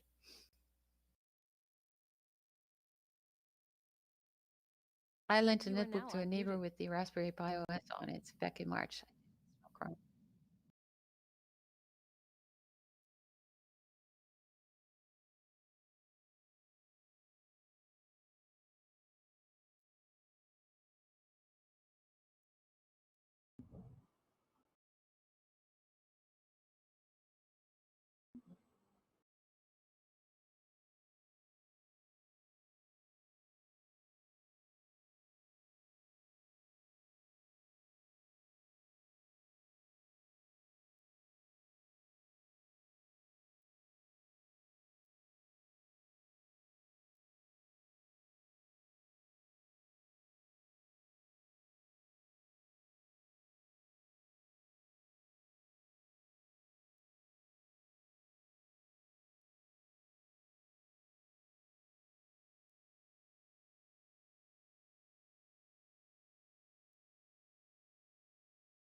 You are now Hack the muted. planet. Yeah, thanks for coming in.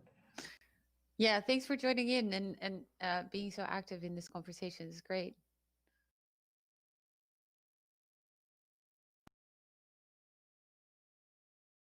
Okay, so we're exiting out of that, and I'm going to turn the camera back on if I'm an old man and can find it. Ta-da! There it is. And that was okay, I see what's going on here. Ta-da! That was the big blue button. We're not going to air all of it because it's obviously going to go on for a while. Plus, you know, we want to preserve some degree of privacy. So, for those of you watching who are unfamiliar, we're going to stay on for just a couple of minutes longer. I'm Side Pocket. I'm one of the two co-founders of DEFCON 201. Sorry, we're also trying to make a tweet here. That works. That totally works. I'm one of the two co-founders of DEFCON 201. We are a sort of hacker tinkerer organization.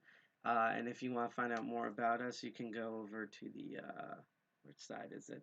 The website there on the lower left corner, www.defcon201.org. You can also find us on social media at defcon201.org, whether we're on the whostucks.social Mastodon, whether we are on Instagram or GitHub, and our Twitter, which is defcon21nj, because we do not own the right to DEFCON 201 itself, because that was the previous New Jersey group. But you can check us all out there.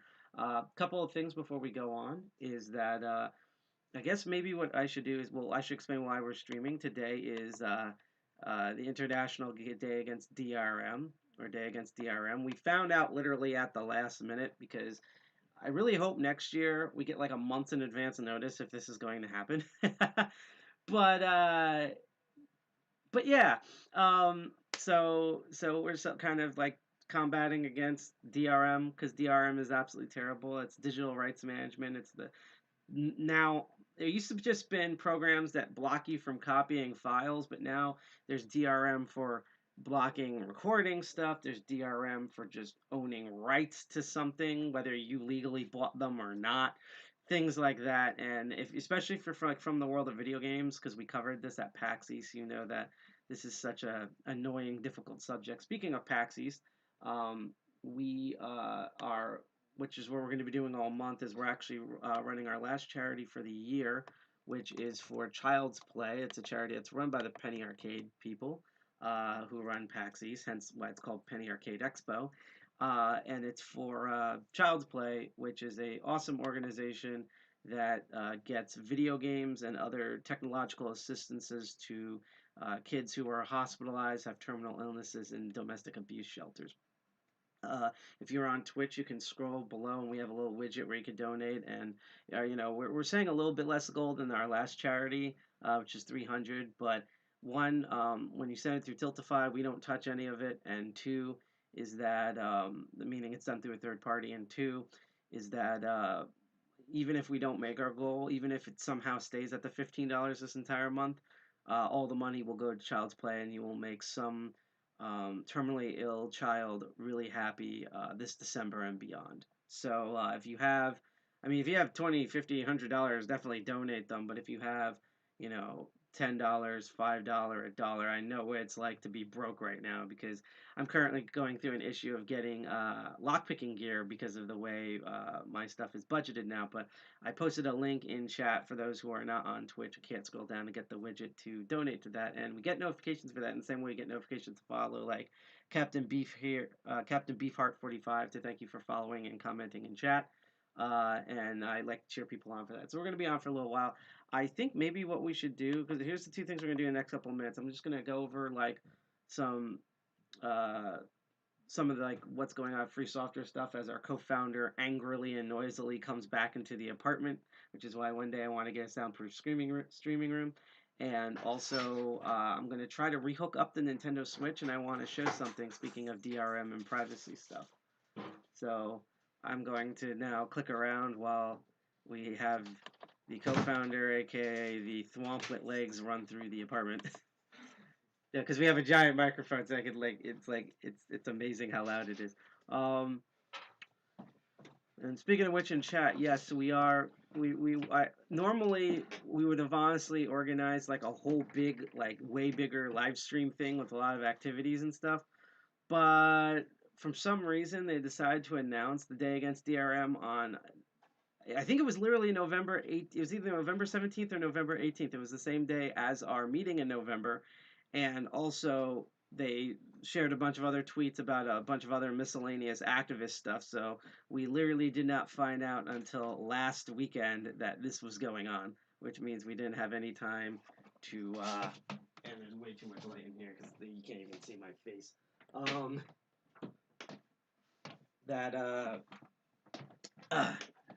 Wait, okay.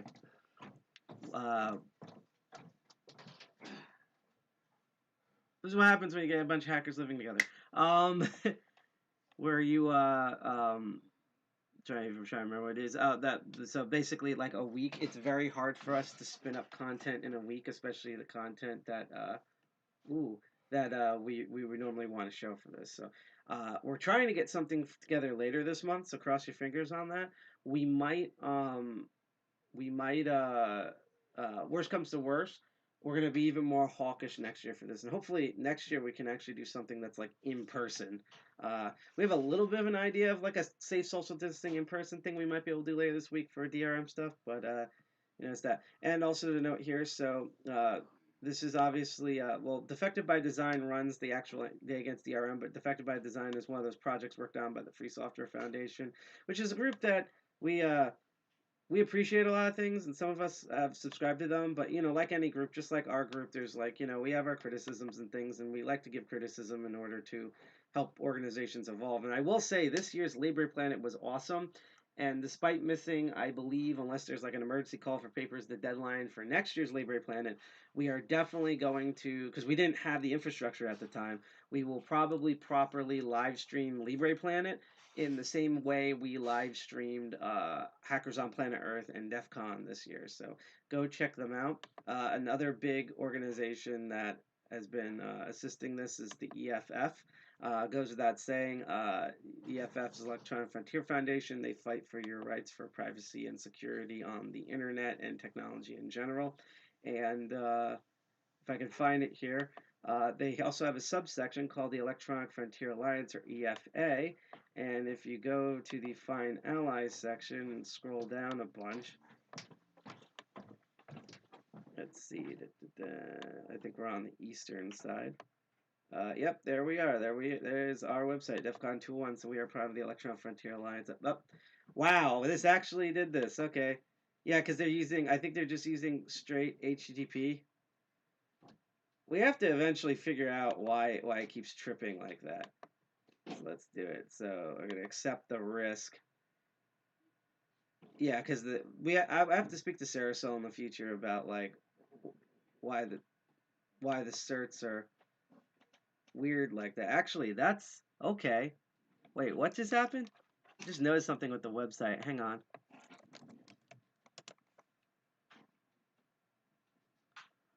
Okay, that's a fascinating bug. Huh. Wow, okay. I guess they truly are separate certs. I'm going to have to bring that up to Saracel. Learn something new every day, right? But actually, while I'm on this page, what I can do is let everyone know, and I'll post the link of it in chat, and then we'll try to get this Nintendo Switch thing going, that we do have, we were one of the first groups to hop on Mastodon. Now, at the time, I love how people are still retweeting this. At the time with Mastodon, Mastodon.social existed, but it wasn't quite stable, meaning there would be periods where it would go offline. Now, pretty much every Mastodon instance streams online flawlessly. There are no downtimes. You can't get into what we decided was going for Hostux, which is hosted by Hostux. If you ever see that, it's French hackers and activists. That's what a Hostux is. And so if you ever see that, that's that group. And they make a lot of different tools, and they had their own Mastodon instance at hostux.social. And not only because they were using 3 different servers, guaranteed uptime, so you could access their stuff anytime, but they have and still are one of the most like security focus of the different Mastodon instances. They have a lot of really good security functions and 2-factor authentication stuff, not only for users, but also to secure their web infrastructure. So that's why we're not on something simple as Mastodon.social or Mastodon Technology. We are on Hostux.social because Hacker AF is before Hackers Town and stuff. I wish we were on that. And that security and stuff. And now it's invite only, so I don't think we're ever going to leave. We joined all the way back in April 2017, so we joined like literally a month after our first meeting. Roughly a month after our first meeting. Isn't that great? And we post not only this most when I'm awake, we post like the same information that that we normally post on Twitter. So we announce when we're on live streams, we announce when meetings happen, blog posts, guides, things like that. But we also have a lot of our own followers on Mastodon that you don't find on Twitter. So we will retweet things that they do, and there's a lot of like free software, FOSS projects, and stuff like that. So what I will do is, yep, Fediverse. Hey, Adami, what's happening? Sorry, I haven't seen the chat yet, but I will post our links. This is the DC 201 Mastodon. So if you want to follow us on Mastodon before you get your instant reward, well, as Malcolm from Jurassic Park said, well, there it is in chat. And then I'm going to repost the Child's Play charity donation link. If you're on Twitch, you can scroll below and go check that out. Even if you donate like $1 or $3 or something, I can see the progress. There'll be a little blurb there, and I will cheer you on because you got to make a terminally ill kid more happy with various video games, VR, and assistive devices that will either help rehabilitate said patient or will ease them onto the great repository in the sky, which, funny enough, is not owned by Google or Amazon yet. So, so speaking of anti-DRM day, so we're gonna try a fun experiment here. I want to show something now. This was brought up. I mean, well, Game Explain finally did a video on this on YouTube. But what I am gonna bring up is and let me actually remember this piece first because I almost forgot. So, if you go to our link tree, and I'm actually just gonna bring up our link tree and get the link directly. So, there are many ways to watch us and YouTube without having to go through YouTube, and it's not only its terrible DRM scheming, but also its ads. There's an awesome service called Invidious, and I will type that link in chat. So this is Invidious. I'm sorry, it's Invidious. If I remember correctly, it's at, I believe it's at this URL, invidio.us. I like that. That's what website names do. Is now they try to incorporate their dot whatevers into their name, but that should be the ClearNet version. And what's neat is Invidious is basically it works the same way as search, which is basically it's a decentralized mirroring system of YouTube, where not only does it mirror YouTube, and thus you don't get the ads and tracking and analytics and all the stuff that YouTube does, while being able to see everything YouTube offers that way, because there's extensions to download to block ads and stuff like that. My favorite one, obviously besides uBlock and stuff, is Sponsor Block. But if you don't want to download an extension or whatever, Invidious is a really great option. But what's really cool about Invidious is, again, that people spin up their instances. So if one Invidious gets taken down, there's also there's others in its place, and they pop up and they redirect each other. So it's truly decentralized. Where as long as there's one Invidious running, the network never goes down. So YouTube has basically, and other entities have a nightmare of taking all their stuff down. It's kind of like PeerTube, but while PeerTube has its own unique content, Invidious just basically mirrors YouTube, so you kind of get the best of both worlds there. But what's really, really neat about Invidious is that because you can spin up instances that's similar to search, you can have your, I don't know if there's one on I2P yet, but there's multiple Invidious instances on Tor. And so as we tell people, so DC201 Tor live stream, I'm going to post this link. If you load up the Tor browser, or if your browser is pre-configured, or manually to the Tor network, you can click on that link, and not only will that give you to a really great Tor Invidious instance, but that's also, and I don't know if anyone's watching this now, but that's also where you can see us on Tor through the live stream. So you can literally pipe all the traffic through the Tor network and have that joyous good of onion routing with awesome free software stuff, using a free software design website, where, again, it's privacy because it's being pumped through, to some degree, because it's being pumped through the Tor network with onion routing, and you basically get to see our YouTube content, including not only our past recordings, but our live streams without any of the YouTube tracking or ads that YouTube has. So I just wanted to throw that in there in chat. But while I do go back and post the link to the Child's Play donation, we're going to try doing this because, again, I was supposed to wake up at, what did I set my alarm to? I set it originally to 9:30, and then I set it to 10:30, and then basically I overslept. So I woke up like, I feel like I overslept, but maybe it's like 11:50, and I have to, no, it was 12 like 30 or something, and I'm like, and ran up, and I mean, my hair is usually a mess, but that's why my hair is like, I have no idea what shape this is, but I think it's something in the fourth dimension, because it's a hyper fro. That's what it is. An afro, and so it's 4D, everything's hyperplane, hypercube, this is a hyper fro. That's what this is. That's why it's a mess. I'm using that excuse. So we're gonna try something really quick here if we can. And actually, I'm gonna go back to the Day Against DRM page here. The IDAD page, if I remember where that. Oh, actually, I'm gonna type in. Let's see. See if it brings it up. Yeah, I'm gonna actually go on this link because I want to bring up Carousel later for this. But we're gonna try something here now. What you don't see off screen is that I have a capture card, and no, it's not capturing Pokemon. I kind of wish. The capture card, if I can find, here's the remote. The capture card is for capturing video, and this is something we're going to be using. I'm trying to buy our own because now they're starting to go down in price finally, because there's a thing with capture cards where unfortunately, because of COVID, everyone was live streaming. So normally you could get like a capture card between like $50 to like $80, maybe $100 for a high-end one. But because everyone and their mom were live streaming, there was this whole kit and caboodle, right? Where basically there we go.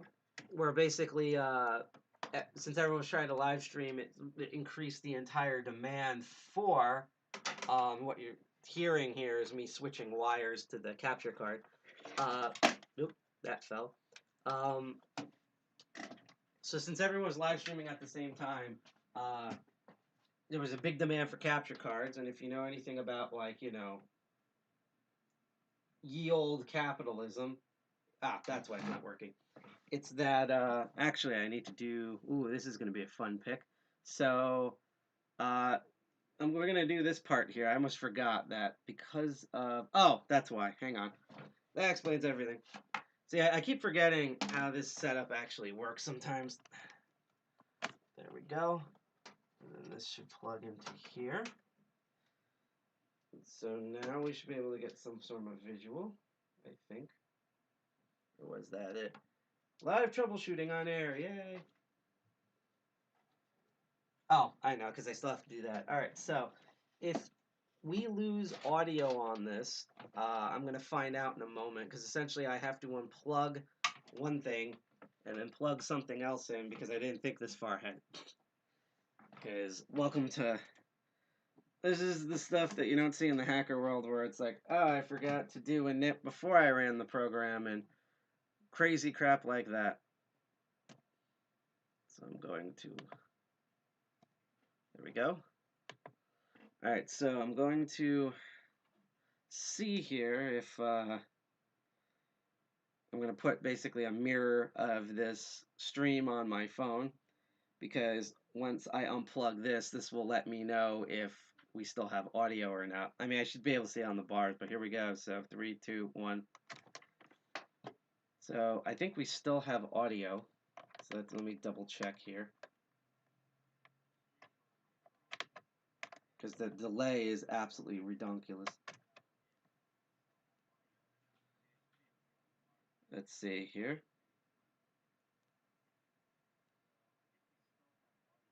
Good, perfect. All right, so I did put it on the other audio type. Thank freaking God. All right, so now that I have that plugged in, we should be able to have this thing show up. So I'm going to take the browser away. And is it here? Oh, I think I have to manually add it again. This is just wonderful. All right. Let's see if I can wake this guy up. You gonna wake? Nope. Are you gonna wake up? I have some weird double cameras here for a second, so just hold your butts. There we go. Okay, now it woke up properly. So yes, this is my own Nintendo Switch, and apparently I have some sort of friend adding thing here, but I'm going to see if I can show you folks something. So, one of the unfortunate things if you do own a Nintendo Switch is that basically we're in this mode now, and this current soon-to-be ending administration did not help with this, which is that just want to make sure if this is on or not, that basically if it exists on the internet, it tries to pipe it through Google. It's like one of those weird laws. It's like, you know how there's like laws like Rule 34 where if it exists, there's porn on the internet. So now I think we're at law like Rule like 280 or something, where it's like if it exists on the internet, Google probably has its fingers in it. And so one of the new things that's been going on with Nintendo Switch is that if you could buy a new Switch or you upgrade to the current things, which you should do for security and stability reasons, and I know this is not free software, obviously, it's Nintendo, there's nothing free software, but I just want to put this as a PSA, is that you, oh, shoot, I was originally also going to do this on Instagram. You know what? I have a way of showing it off, but basically, Google Analytics is in Nintendo Switches now, and it's set on by default. And I just want to quickly go and show how you can change that. So the first one you're gonna probably want to change is which is the one that's been around forever, is you go to the Nintendo eShop, which is sort of the digital storefront that's built in a Nintendo Switch in order to download games. So it's very Mario themed right now. And what you're going to do is you're going to go up to your little icon here. Now I'm going to temporarily take down the Nintendo Switch thing just because I don't know what information is going to come up when I click on this. So you will see stuff in a moment here, but you click on your own icon. Yep. Okay, so I skipped past this. So once you're in your profile here, and the blocked out stuff I don't mind, you scroll down on your main, like where it's listed, and there's a section that says Google Analytics Preferences, and you hit change because it's going to say share by default, and you change that over to don't share. So that's how that whole thing works there. So that's one. And the reason I'm bringing this up is because there's a very recent one where they've added a Nintendo Switch Online button, and it brings you to like this whole like deal system here, where it's like, you could get savings, and it's how you do online play and stuff. But what they don't show you, and here's the thing here, is you have to scroll up to your name here, and it says like your stuff, and all the way at the bottom, if you see that highlight, it says Google Analytics Preference. You're going to want to click that, and because it's going to be on by default, you're going to turn that one off. So that was just my quick thing about just showing how if you have a Switch, that even if you're using a proprietary thing like a Nintendo Switch, about how Google is, as they mentioned on the Free Software Foundation stream, is very insidious, and it's unfortunately a Nintendo Switch, but at least Nintendo, unlike a lot of devices, gives you an option to turn it off. I can't say that much for Microsoft operating systems, certain Google operating systems and products, and definitely all of Apple's products, especially their current ones with their ARM chips, both now in mobile and PC. So yeah, that's basically, that was kind of our stream there. I wish I kind of got started early, but it's COVID. I'm used to waking up. I'm used to thinking 4 p.m. is like the morning, and this is basically my face in the morning. Like, all right, so I just wanted to do that stream. So yeah, happy International Day Against DRM. You can follow the Free Software Foundation on Twitter at FSF. In order to see updates on what's going on there. You can also follow the EFF at EFF on Twitter, and I believe at EFF.org on Instagram. And their websites, naturally, I know EFF is EFF.org. I believe Free Software Foundation is FSF.org. It's FatSantaFonta.org.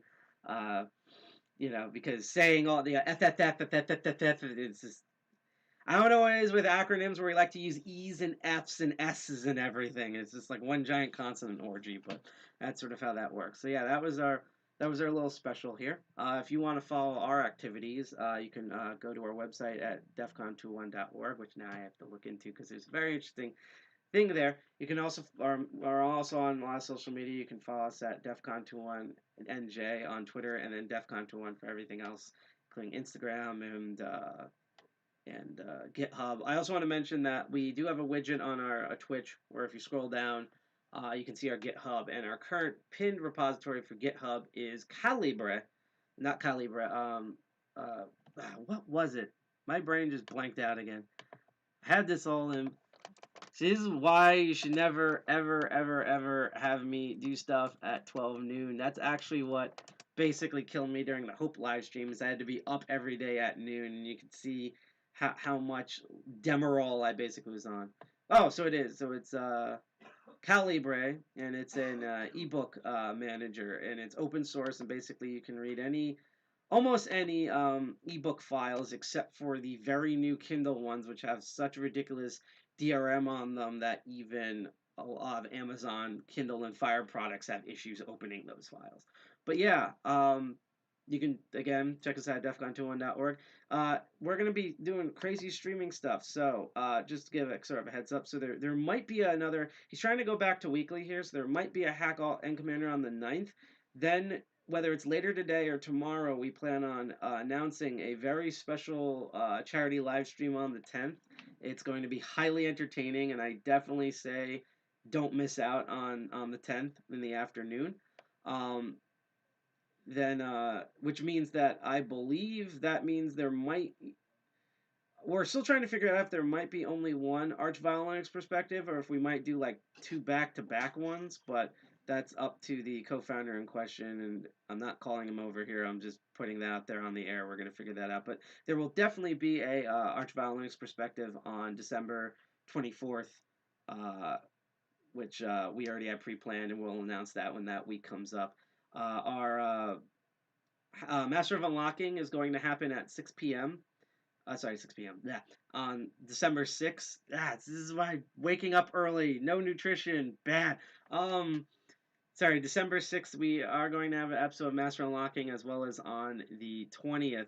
I do want to mention right now, and I'm going to bring this up on the episode, that unless the United States Postal Service is wrong, I guess both the company I ordered from as well as the United States Postal Service has been hammered and is being hammered by COVID, Thanksgiving season, and Christmas season, aka the worst threesome ever, all at the same time. So my stuff was supposed to come in Sunday. It seems like it's going to come in on Monday, which is like, yay, the day after you need to stream. So I will be coming up with a cool alternative thing to do on Sunday, and then I might do what I was originally going to plan this Sunday on the 20th. Crypto Barons is going to be on which is where we look at blockchain technology, and cryptocurrency is going to be on the 12th and the 26th. The 12th, we're going to be looking at cryptocurrency and bypassing hacks, and the 26th is when we're going to be, what do you call it? 26 is where we're going to be looking at, I still can't believe this exists. There are religious cryptocurrencies out there, and we're going to be looking at them, and it's going to be, I think it's the most hilarious way to end the year. To note, I believe it's the 27th through the 30th. We plan to be live streaming our reactions and interactions at the Chaos Computer Congress, which is happening all virtually this year, which is a big hacker convention that happens in New Jersey. It's pretty much, if I remember correctly, it's the biggest European hacker convention. It's inspired Hope and a lot of other conventions in the United States, so that's going to be really neat. And then I will say right now that we are working on something to do with New Year's. It might be involving DEFCON itself, but we will properly announce all of that stuff when we get a little bit organization together. Again, we plan on making a bunch of announcements this weekend. Of course, last but not least, we are going to have a really fun meeting on December 18th. We are going to have up to 2 lightning talks. It's like one's going to be very interview thing, and another is going to be kind of just a traditional talk, but it's going to be really short. And we're going to be starting we're still going to have themed meetings next year, but we're going to start a more new format. Even if we might have a talk or a workshop, we are definitely going to have a segment where we essentially open up an entire chat to our audience, and everyone can go video stream and talk and stuff like that. Kind of like what we did in the beginning when we started live streaming, but now that we know how to do content and scheduling when we actually wake up, I'm looking at myself here. There'll be a more refined version of that sort of like round table, all the hackers talking together sort of thing. So anyhow, that's our stream. Happy International Day Against DRM. I'm going to post the link one last time in chat where you can find the link to all of the celebration stuff. Originally, we were also going to go into the IRC, but I feel very lazy today. And you can also check out the IRC. It's Freenode. Their IRC is hosted on Freenode, and if I can look it up here, it is on channel DBD for Defective by Design. So that's the channel, pound DBD on Freenode. But here is, so this is the International Day Against DRM stuff. You can read all of that on defectivebydesign.org. This is SidePocket. You can get that last Incent reward up there. I'm SidePocket. I'm one of the 2 co-founders of DEFCON 201. We hope you have a good rest of the day, and hopefully you'll be DRM free. Dirty Jersey represent. Let's repeat that again. Dirty Jersey represent. I need caffeine. Hack the planet, and we will see you with all the crazy live streaming stuff we have in the future. Also interact with us on social media. Peace. By the way, thank you for everyone who's been live streaming. If you like that, you can click that bell and hit like, share, subscribe on Twitch, DLive, YouTube, and now Facebook, and we're going to have even more stuff coming soon. So, happy day against DRM. Hack the planet.